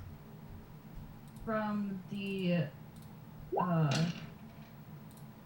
D&D books, It says it's a matter of type of gold or metal. Gold, silver, and copper aren't affected, but swords that are made of iron are. So if it was a silvered sword, it would have been fine. But it seems iron swords. That doesn't say anything on like that on the 5e like stat block. So. Not on the stat block, but Or even in the description, it says nothing about that. yeah, it says it on the D&D Beyond thing. That sounds like made up stuff.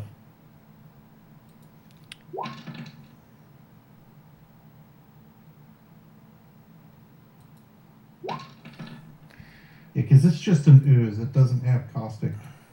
Yeah, that's the only place where it says that it describes what type of metals if there's a difference. Yeah, that sounds like some homebrew stuff.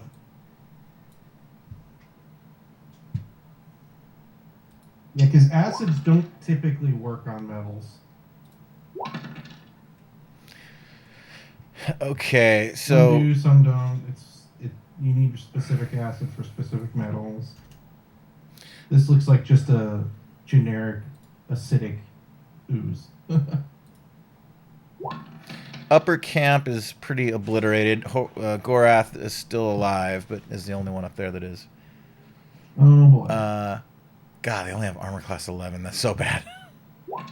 Well, I mean, they have low armor class and they have no HP. They're just gonna die. Like, if they would have gotten some decent armor before we left the city, that would have been great, but... These things basically can't miss and just one-shot them, so... it looks like... It's looking like it's taking at least a couple of shots to kill them, but yeah. Our guides are getting pretty obliterated. Try to let at least one They should have survive. kept better watch. It's their fault. Right? They fell asleep on watch, fuckers. Oh, she... They only miss on a critical fail is literally the only way they can... And that just happened. I'm going to end that Marlist turn. She flubs it. God. She gets pounded by a wave and like sucked back into the water. Latris is going to get an opportunity attack on her and misses horribly. Wow. Over to the cosmic horror. He is going to approach you guys. There's just big like surge of water, this big lump of water, like a submarine is like surging forward. And then as you guys are all kind of waking from like the screams that are happening up north, this thing breaches the water and tons of sand goes flying up in the air. It's like raining down on you. And it lets out a horrible, dreadful whisper. Each creature in 60-foot radius has to give me a DC 21 Wisdom saving throw. Yikes, dude. Ow!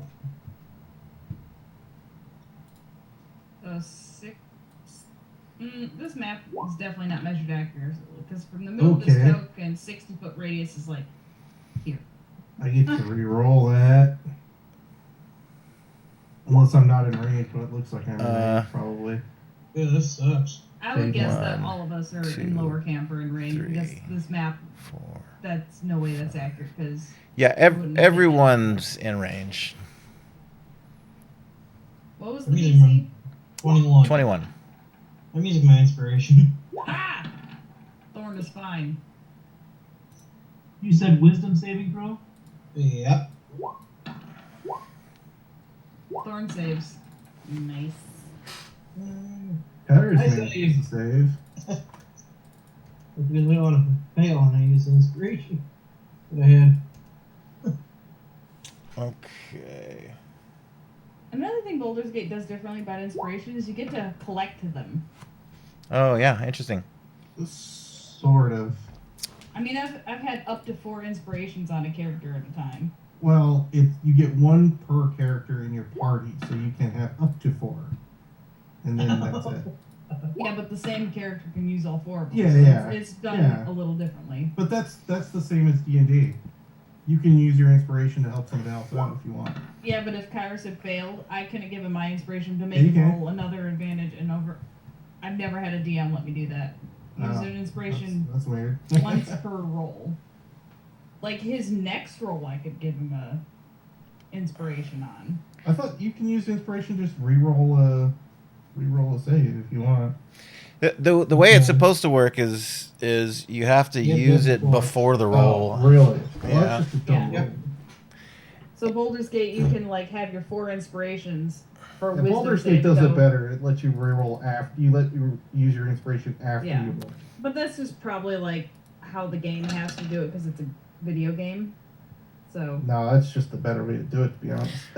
All right. it is, in my opinion, but Whoever fails their roll, it takes 23. Whoever succeeded takes 11 damage. What kind of damage? Psychic. Yeah, I don't. It's screen damage. Good luck resisting that. Unless you're like, I don't think anything resists like that kind of damage except for like barbarians or maybe Barbarians Twilight can't. Krauts. it's the one damage type barbarians can't have resistance against when they're raging.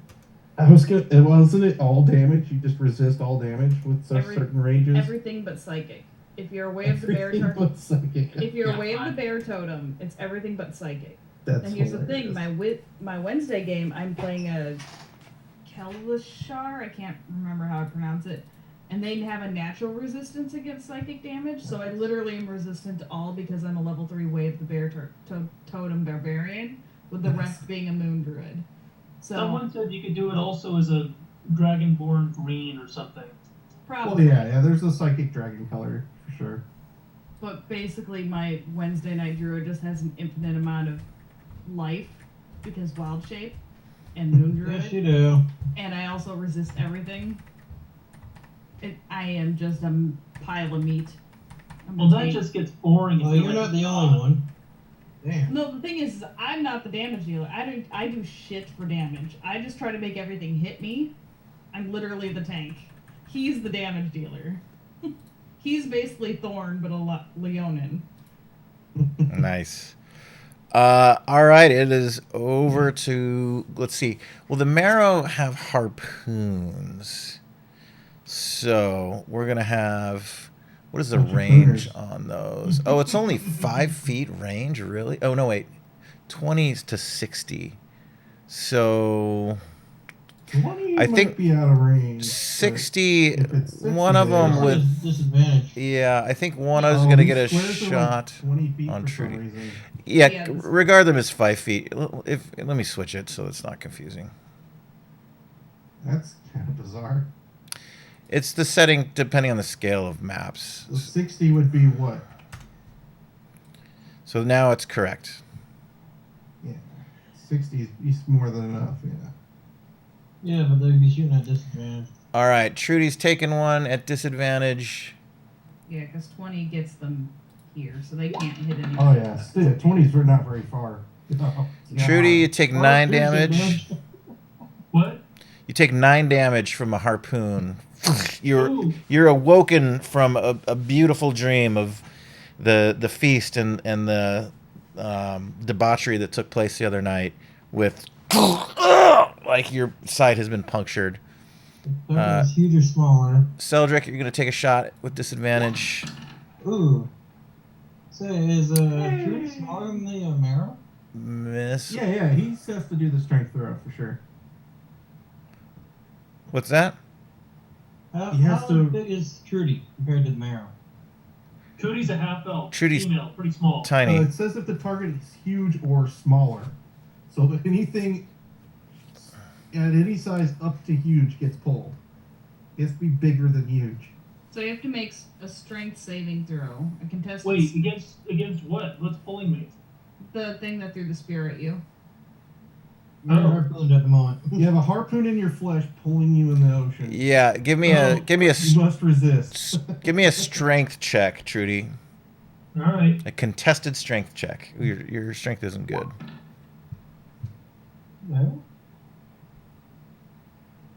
Well, We'll take my the strength is not that good. first of the rolls. It wasn't supposed to have been Oh disadvantaged. God. All right, you are getting sucked Can I into. use my lucky points? Can I use one of my lucky? I got 3 of them to re-roll. Go for it. Yep. That is what they're there for. Oh, Astarian having lucky? I was waiting to use it for something important. This is pretty important. Yeah. Well, it pulls you 20 feet. So it's 19, not that nice. important. Trudy, so you're getting like this harpoon has gone through your rib and out your front, and you can see it, and you look down, and the blood is just like gushing down your hand, and you feel yourself get tugged, and you kind of use it, and you like right yourself, and you dig your feet into the sand, and you like you wrap your arm around the thing, and you pull it, and you tug the marrow out of the water where he's less comfortable in a fight. Oh, it was that marrow. He would have went 20 feet that way, which would have put him in melee range anyways, which is probably where he's going, so doesn't honestly matter. And you pull him through Globagul's range, so he's going to get an opportunity attack. Acid burn. Now, this Globagul character sheet is not good, so I'm just going to pull out a gelatinous cube so I can get his rolls and It's shit. the same, isn't it? It is, but Globagul's sheet just doesn't have the clickable stuff. It's just like an empty character sheet. I don't think there's any difference between Globagul and a normal gelatinous cube except eyeballs. Yeah. He's sentient. He gets a 19 to hit, which does in fact hit for 7 acid damage on this thing. All right. Burned, Pooner. It's over, Greg. Actually, we did Greg get a turn? Oh wait, did you're right. Yeah, Greg doesn't get a turn. turn. So everyone's waking up. Thorn, go ahead.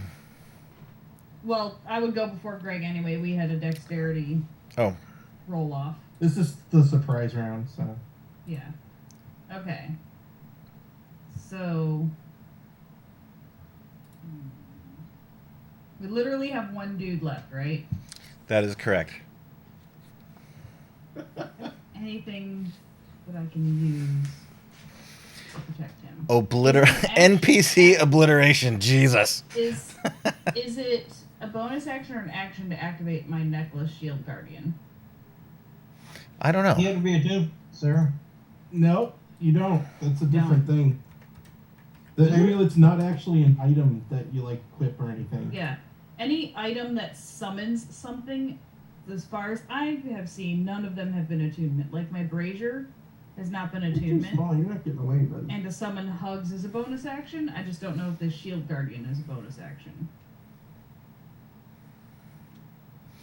She'll get a solitary focus is to protect the amulet's wearer.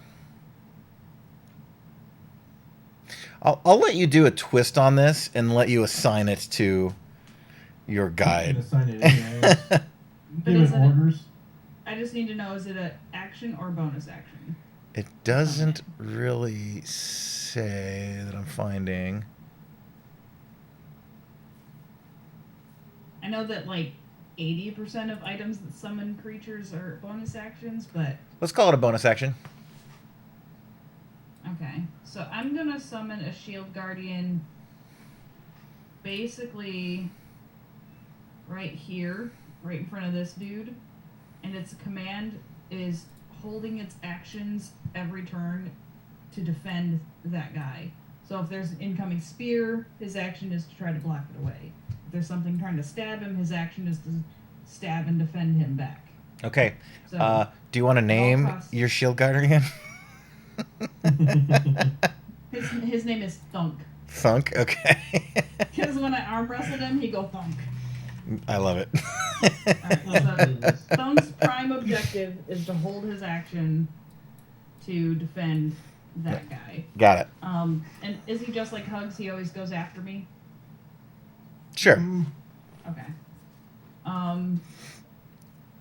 My action then is to go down here and I'm gonna try to stab this Medusa bitch. Marla. Yep. Let her have it. She is going to have it. How about you? She has more attacks than I do, but mine might hit harder. I'm guessing she's not an undead or a fiend. She might be a fiend. She is in Oh, fact she a might be. fiend. Yeah. Ah, Hey. nice. Okay. The Boker Kabil is like kind of slapping you in the face, Kairos. Shoot the shit, shoot it the is shit. waking you up. I'm gonna let Kairos go first too, because the Boker Kabil like gets you your ass up. Does a 15 hit her? No, Does a 16 hit her? no. So Bomber. just my 20s. Okay. Do 20s hit? 20s do hit. I'm pretty sure a 20 would hit her.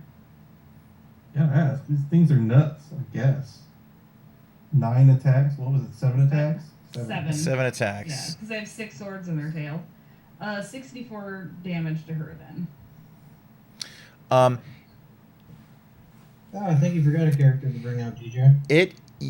which character? JP. Jean-Pierre. Jean-Pierre. I forgot we have Jean-Pierre. Well, was he a Yeah. Darrow? I think he was a Darrow, right? Yeah, he was a Darrow.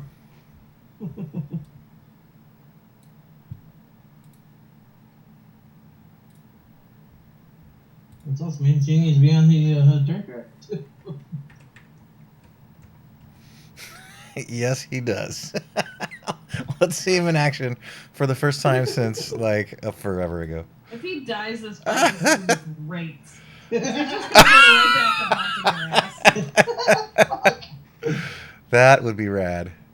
That'd be too fucking hilarious. Uh, And then we go back to jail. Also, just curious, what's the ice cube at the north of the map?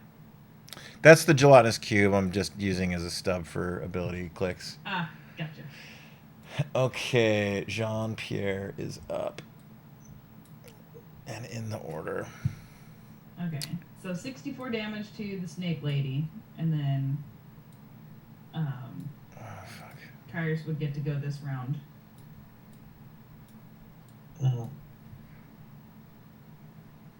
Cosmic Horror. Okay, 64 damage on her. Dawnbringer.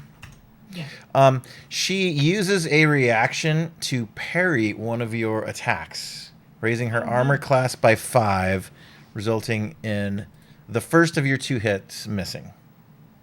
Ugh, fine. Fucking shield? So she would then have taken only 31 damage.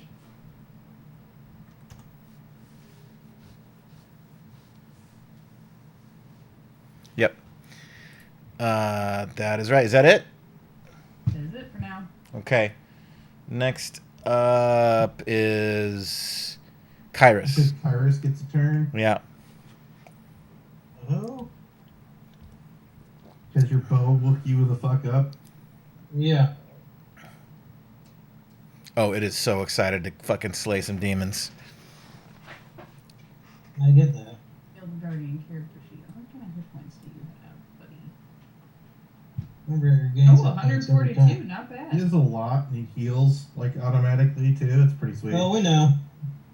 We've had one in the Wednesday game. Yeah. I think it's in pieces right now. I'll eventually need an NPC sheet for him. Okay. We don't have to do that tonight. We can do that tomorrow. Multi-attack. 2 attacks. Cool. Yep. Okay, so I need to get up in the air and start shooting at a thing. Oh, we can add +2 to my AC. That's a reaction. That's cool. Because I need more armor class. Yeah, right. I'm immune to damage. What do you do, Kyrus? I'm going to go up in the air about 20 feet and attack the snake bitch. Okay. Let her have it.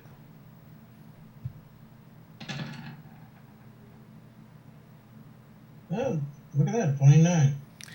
That is a hit. And 34. That is definitely a hit. What's the total damage?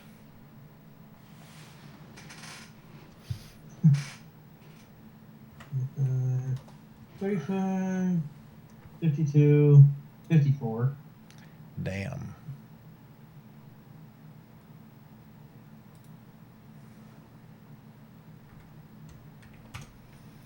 Okay. That is the end of round 1. Well, that's a surprise round, isn't it? Yeah, that's it's a surprise round. Yeah, surprise round 1. This Now we can follow the normal. Yep. This battle's going to go longer than our stop time tonight, so we're gonna cut it partway through. Do you guys want to stop right there, or do you guys want to get a 1 round of combat in first?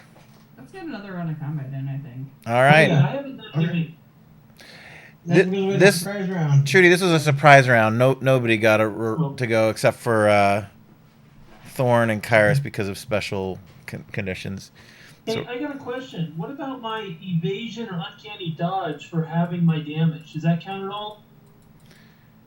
I think not from that one because you were asleep.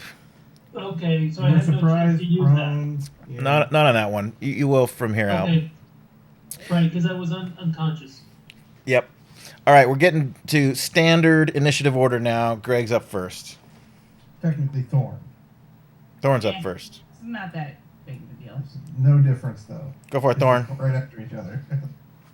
Alright, Thor's gonna try to finish off this snake lady because she's mad, bro. Oh, he gets advantage too. Oh wait, why do I get advantage? Because I'm assuming you're moving there, right? Oh no, I'm not moving Greg yet. Thorn's going first. Oh. Why not move Greg first so you get advantage? Because technically Thorn goes first. Alright. Oh no! Alright. I don't get a 4th swing, I'm assuming. Should have moved Greg first. No, you don't get a fourth. Ooh. All right, you get 2 hits in, and then you whiff. You get like pounded by a wave, and you lose Dawnbringer. She gets sucked into the ocean. Would you stop dropping that thing? Every combat I seem to drop this damn sword. Now we have to go get it. You're gonna need one of those Wii U like little wrist things to attach it. Honestly, we need to fucking invest in something to keep it on there. At least attached to me. So that would have been 61 damage. Can I use either and or both my bonus action and reaction for the whole round to try to snatch her back? Dawnbringer? Yeah. Sure. Give me a DC 18 Dex check. Ugh. All right. I'm gonna use my inspiration for that one because Yeah. no, I don't want my sword being sucked out into the ocean. No, that would suck. Damn it it! doesn't float. Oh no. All right. There. Use your indomitable. Does Indomitable work for that? Yeah. Read it. What's Indomitable? Where's my Indomitable? You hear Dawnbringer's little tiny voice cry out to you. Don't lose me! Oh. Shit. Yeah, it's not a saving throw. Damn it. Ah, fuck. Well, Thorn! I know what I'll be doing next turn. Yeah, you're going in the water. You going for a swim? You're going in. Alright, so Greg is going to move here to try to get advantage. Yeah. Greg, you need to help me out here, bro. Why didn't you use Guarding Spirit? Hold on. Stop Saving. right there. So hold on.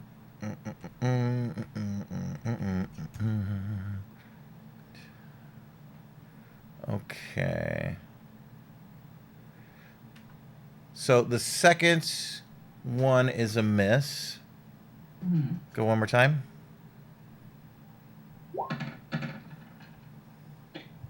Oof. A miss. That's all Greg can swing. Okay, that's it. Yep. All right, so you're in there like chopping off arms, and so she loses 2 of her arms and therefore 2 of her attacks before you fumble Dawnbringer, and Greg just uses that opportunity to like run. He just like grabs his fucking battle axe and just starts like hacking like snake tail off of this bitch. She's close to dead, but not dead. So you did. God, that was not a good attack, huh? I did 14, 15, 17 damage. Because the Bruto crit only happens if I crit. Yeah, she's still up and pissed. Marliths are up, so she is gonna. Get off of my She desk. sees you're unweaponed for the moment, so she's gonna turn back to Greg. He I has. would like the sentinel, please. You may With what? Your fist? Nope, with my dragon's breath. Oh, okay. hit it. It counts as an attack. Yes, it does. I mean, So hits for 21 and it's 20 damage. Oh, she's barely not dead. Apparently not All dead. right. Greg takes 4 slashing damage. Well, she's gonna die. I She forgot gets a something during the spread round. tail attack, oof. hit, So. and then 3 more longsword attacks. Gets grappled or something?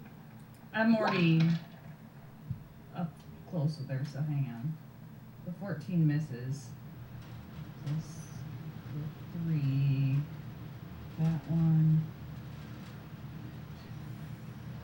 Does the restrain change the rolls at all? No, it only affects other future tail attacks. But Greg is restrained. I think there's advantage once you're restrained, though, isn't there? Yeah, that's what I'm asking. Okay, so I'm gonna re-roll that 14.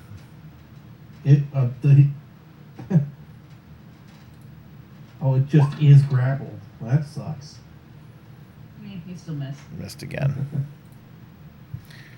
All right.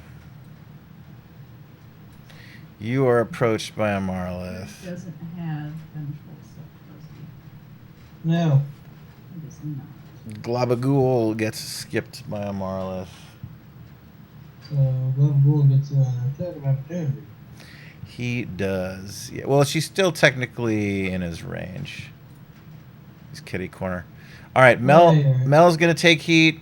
Trudy's going to take heat, and Thorn is going to take heat. So let's do Mel first. He has an AC of 11. That's not right. Yeah, the AC got fucked up in this campaign for some reason. I thought Mel's AC was 18. It's like really high. He has a shield too, doesn't he? Yeah. I was pretty sure his AC was 18. I can go Should be higher than 18. Should be like 20. I'll look in Candlekeep real quick. Let's get the game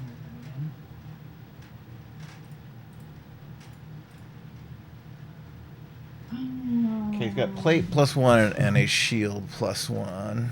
Yeah, he's got like 20 something. See if he has heavy armor that's. It's 22 in Candlekeep. Yeah. So I thought it was lower than that, but Oh no, he's wearing heavy plate. He's got a shield. I don't know why the AC got fucked up. Maybe when we exported them or something. Yeah, because Tony's AC got screwed up too. So, yeah, it should be 22. Does he have any deck? No, it should be 23 with his dex bonus. Damn. Well, actually, so plate you don't get a dex bonus with. No. That's only medium armors. Medium and light.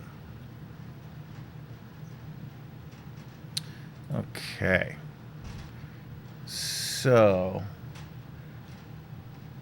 And then Blessing of Protection he can put on himself to boost him up to 23.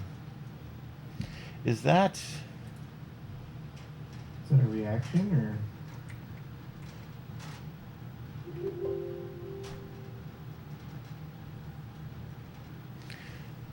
I think that was like a thing he got, like a boon. Oh, neat. So that's puts him up to 23 at one point. All right. So those attacks were for Greg. So let's start Mel's now. So tail. Come on, roll 20.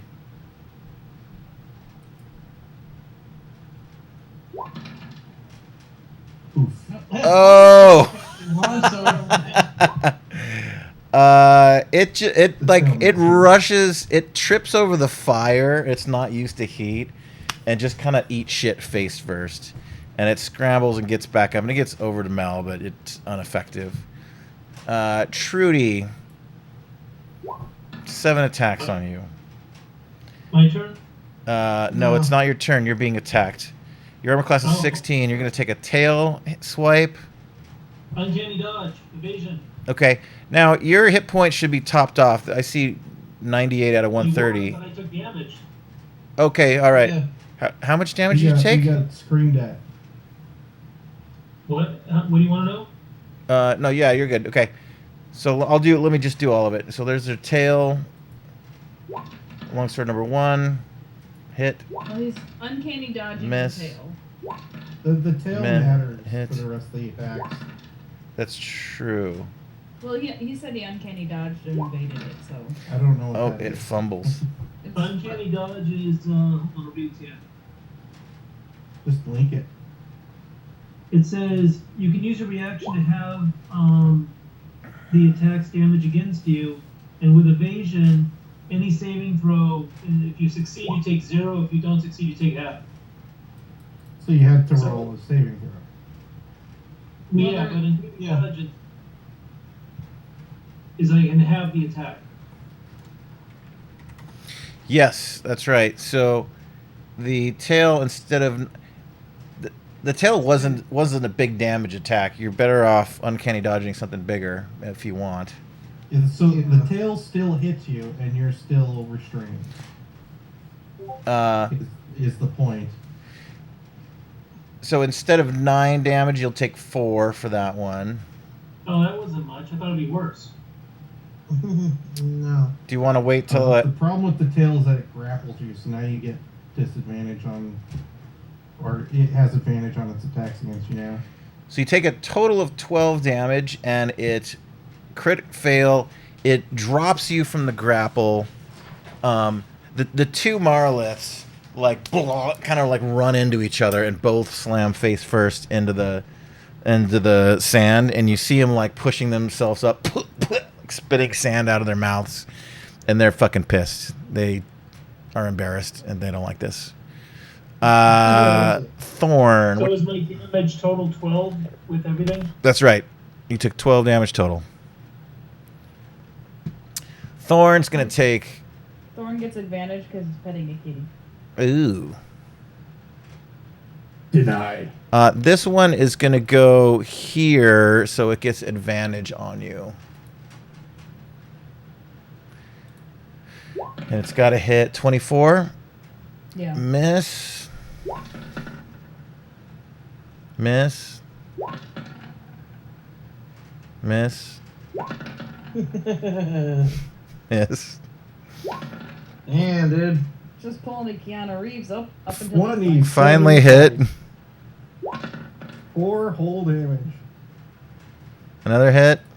For another 3 damage. Another hit. So So 8 plus I 7 think plus that 10. last damage. one was too many. 1, 2, 3, 4, 5, 6. No, it wasn't. Okay. So so 12 damage altogether. 12 damage to Thorn. And she seems frustrated. She is used to like, fucking obliterating things.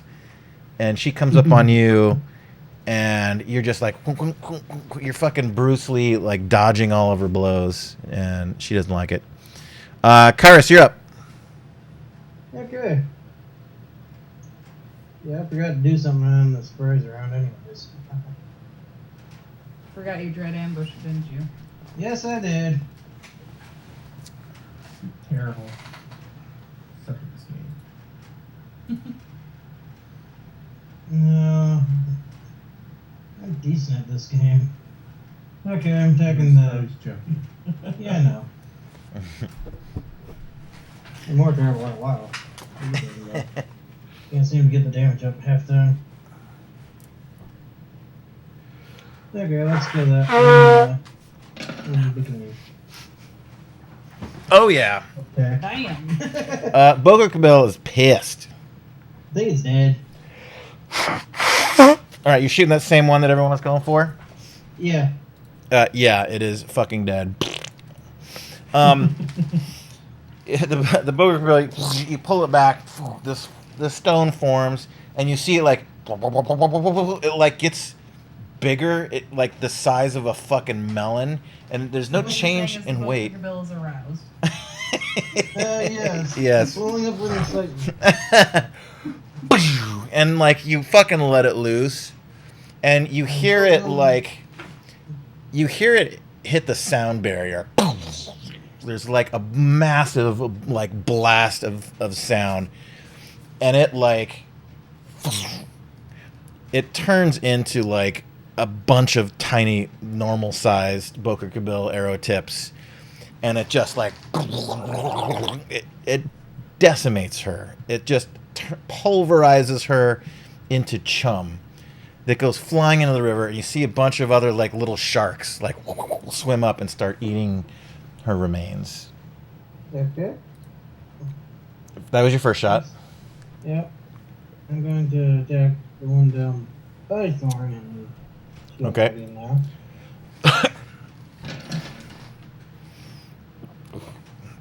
That's a hit. Oh, does it? Yep. Okay, cool. Me. Yeah. Is that it? Yeah. All right, so 45 damage on the second one. All right, over to the Cosmic How are you Horror. getting 45? It's not a demon or a devil, it's a fiend, isn't it? Yeah. So you want to get the 7 damage. Did I not include it? No, I'm saying, like, if you got 45 out of 21 plus 17, that's... The 7 down in the bottom corner, but you... I got 45 out of 21 plus 17 plus 7.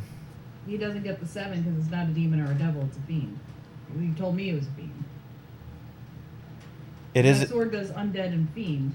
It My is bow a does fiend. Devil and demon. Yeah. So fiend is the overarching term for demons and devils. Okay. Yep. I just want to make sure it was correct. Yep. I think I was gonna say I think it's both. It's- Technically. Yeah, it is both. It is a demon fiend. Demon, a fiendish demon. Yep.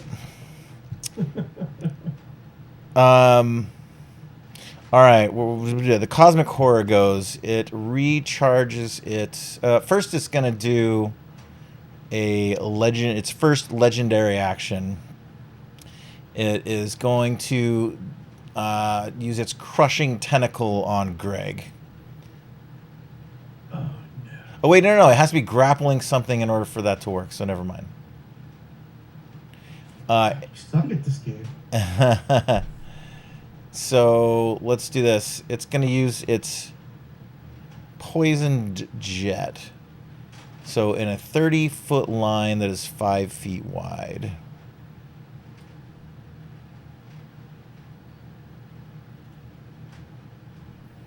So it could He's gonna basically put out the campfire. What a jerk. only hit Greg or Thorn. It's going to go for Greg since Greg's closest. How do I make that go away?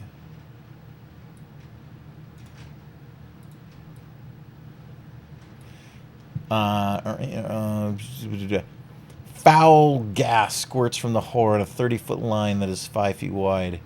Greg, give me a DC 21 Constitution saving throw. Oh, it's pretty good at constitutional things. 23. Hey. Nice. Didn't even need advantage. Yeah, just had advantage on from last round. And with that, it's going to use 3 attacks on Greg. It's also going to recharge its Psychic Whispers, which it does recharge, but it does not use yet. Ooh.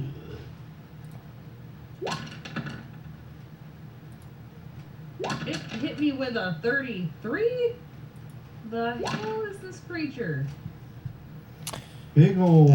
Big as monster. It is a cosmic horror, a gargantuan aberration. Let me scale its token to make this a little more appropriate. You guys are facing that. How do we miss that? You're not going to see it underwater. It doesn't have a high armor Nobody's class. attacking it, so. Okay, so Greg's got an AC 18. The first two hit. He takes 24 piercing, 16 force, all of which is halved. Give me a DC 18 grapple escape. I think that's Dex, right? Dex or strength is my choice, but I'm gonna take strength. Nope. So he is grappled Greg is not feeling so great, guys. and takes half of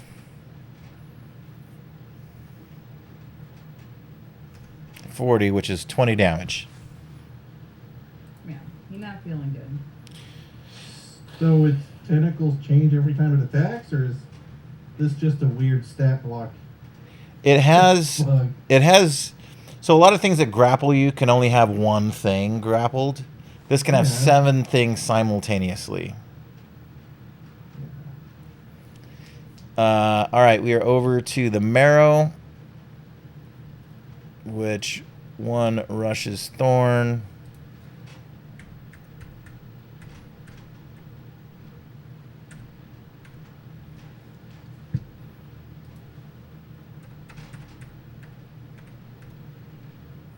Say, how many mirror are there? There's 6.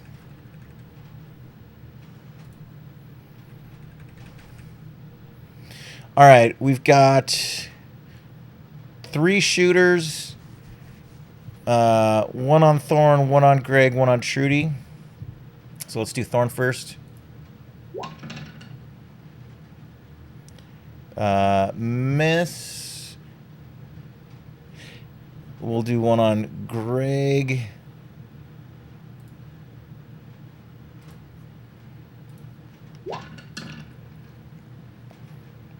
That's a hit. Half of 14. Greg's really not feeling good, guys. Give me a contested strength check.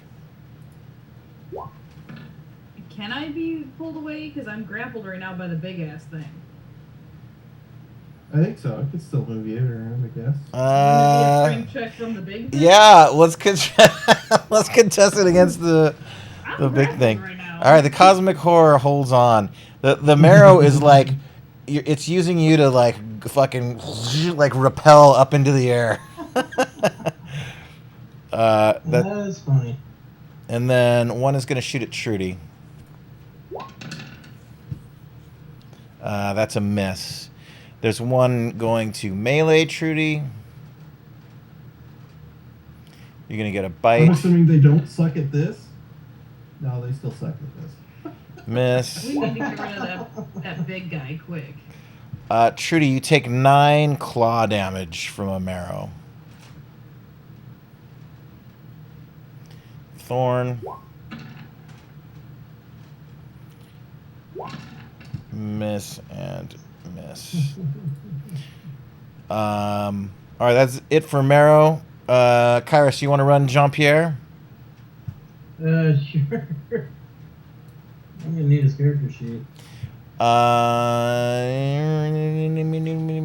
me see if I can. Yeah, I can sort this out.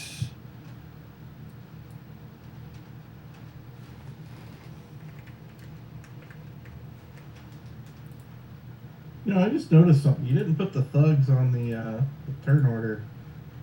That's because they were gonna die real fast. I think the one thug he rolled with is now an X. Yeah, that's probably right. And that took it off the turn order. Can you see him in your character sheet now, Kairos? Or in your journal? Oh yeah, I see him. I doubt this one thug that's left is even going to fight. And if he did, he'd be absolutely useless. Yep.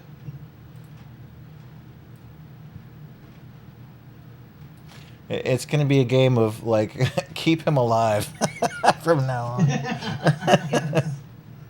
That is Shield Guardian's Pretty only much, job. yeah. So. Oh my god, Jean-Pierre has an AC of 13 and hit points of 13. Oh no. Jean-Pierre's dead. We'll toast a beer to him when we finish this. Yeah, we're gonna have to level his ass up. Oh no. We're gonna have to do the same thing we did with Greg. And I don't like it either. He has got it's nighttime, so he doesn't have disadvantage on his attack rolls. That's I right. get that part. Mel does. He has sunlight sensitivity, I think, for being a Dorgar. Okay.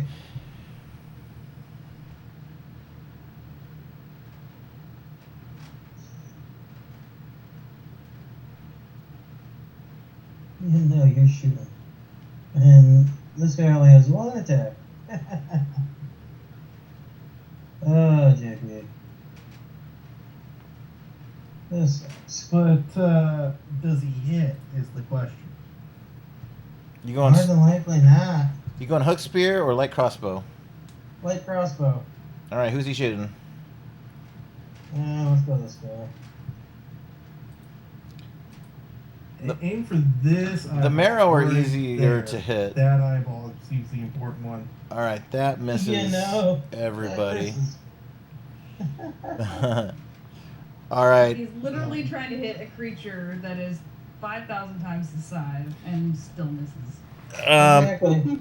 He There's doesn't the earn advantage with anything. that shot. Celera starts crawling under this boat to get to cover. She uses a dash action, and the shield guardian goes with her. Yeah, his primary objective. So yeah. All right, he's gonna take He's a only been opportunity one attack. protector. Wait, wasn't that one grappling thorn? No, the one that's dead was. Oh, so thorn's not grappled. Not anymore. Okay. Shield guardian takes 14 damage. Out of his 142, I don't have a health token for him, but I'll keep track of it on paper. All right, over to No, Mel. just need them back. Mel's gonna put up spirit guardians. Nice. Let's fucking crank this bitch up to level 5.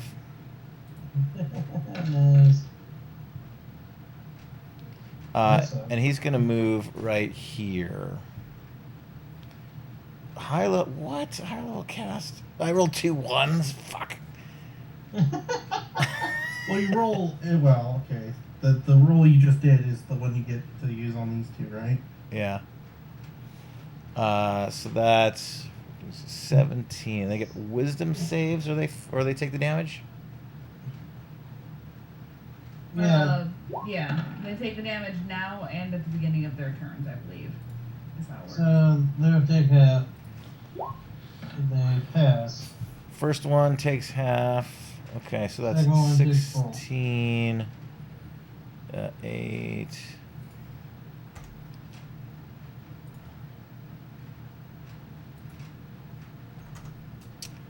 All I right. believe it's the beginning of their next turn too, as well, right? Yeah, they start the turn in it or in it. I Okay. believe. And what's the radius? Is 15 foot. Let's give him an aura of whoop ass. Uh-oh, Mel's dead. Whoa. You accidentally gave Mel the red X. No. He doesn't have hit points there too. Yep, Should that was be it. 1 Spirit over. Guardians are just so fucking awesome, dude. Fuck Yeah, Yes, it's they the are. best. It's pretty awesome Okay. in Boulder's Gate too. Yeah. Spirit Guardians and just walk through the mobs. Walk through and you're damaging the fuck out of them, It's rad. All right. With that, Mel is done. It is over to Trudy. All right. So it's my too. turn. Gertrude. Yes. And the snake ladies seem to be more dangerous than the blue things. A lot more dangerous. The blue things seem to be like chumps. They're complete chumps. All Yeah. right. There's a number one thing I want to do and a number two thing I want to do. Okay. Number one. Trudy number starts one pissing and shitting. You just sit there and control. It's actually free myself, put my cloak of invisibility on, and jump to the other side of the lady on top of the deck here, so I'm out of their range. So freeing yourself would be a dex check. And Okay. then bonus action to activate your cloak of invisibility and then your movement to move. So you'd still have an action. But you have to make that dex check first. Yeah, go Okay. ahead and do a dex check. Hold on, do the dex check. And then it'd be Grapple. it'd be strength from your snake lady. Well, does she have me? She does. She already Trudy, has I'm gonna give you advantage if you get the cloak up and she doesn't see anymore. That's gonna be confusing. So go ahead and roll again. Okay. But you got to be at 20. That's gonna be tough.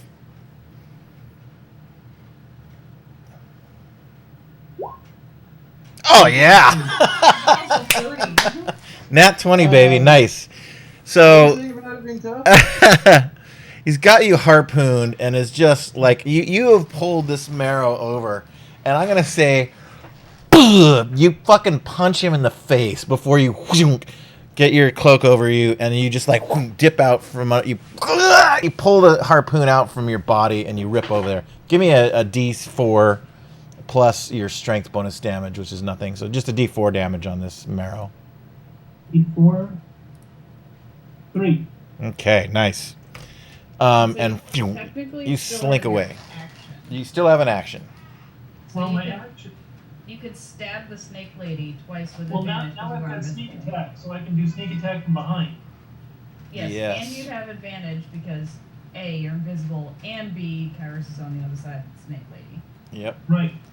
So, So, from what I'm reading is it takes an action to break grapple. Oh, really? I thought it was Yeah. just... Never mind, you don't have I'm gonna allow it. This is cooler because of the cloak and all that. Definitely up to DM discretion, but Yeah, go so for I'm it. doing sneak attack, and I'm using my talon, my rapier. Go for it. Yep. And you have advantage. So roll a second time to see if you fish a crit. So you'd roll an 18 for 32 damage. Nice. And you have extra attack so you can attack her a second time. Okay, I'm doing it. Because that lady pissed me off. land on there. So another attack. Ladies, am I right? Yep. Do I just do it once or twice? Twice because you have advantage. And I'll show you how to change that if you need to in the future. Okay. So you rolled a 28 for 40 damage. Nice. So you did a total of like 71. Yep. Trudy's pissed. Now we're talking. Trudy's fucking. She's not having any of this shit. She's sick and tired of fucking demons. Ah! You just start Look at like the top of unloading. your character sheet, right above where your initiative is. It says advantage, normal, and disadvantage. Yeah, I saw that. I'm Yeah, sorry, I good. should have clicked that. No, you're good. If you click that advantage button, it'll automatically roll advantage for you in the Okay. future. When you've got So Trudy punches this fucker in the face, goes invisible, slinks out, gets behind this bitch. She doesn't even see where you went, and you kind of like jump up on her back, and you get two legs like over her two arms from behind. So you're kind of like you're grappling her now with your legs. So her two like longsword arms, because she's got multiple arms, are like pinned back, and you just start like you just start fucking putting knives into the back of her neck, and she's just wailing in pain. Is she dead? She's not dead yet. Oh. She's got a lot of health. Over to Celdric. I think you have a fireball token on the map if that's what you're trying to do. No. Just saying, like. I don't think it's fireball correctly chilling scaled. Right here, ready for you.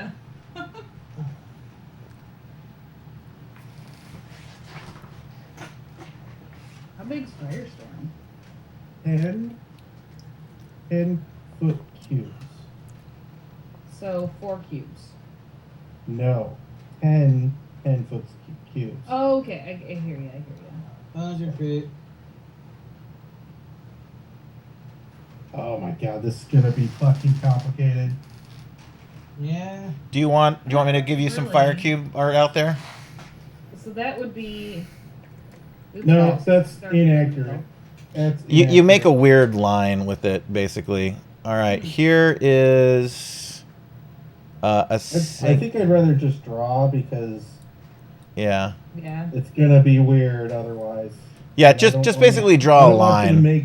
Yeah, I don't want you to make 10 like fucking different tokens. 10 assets, yeah. So there's 1, 2.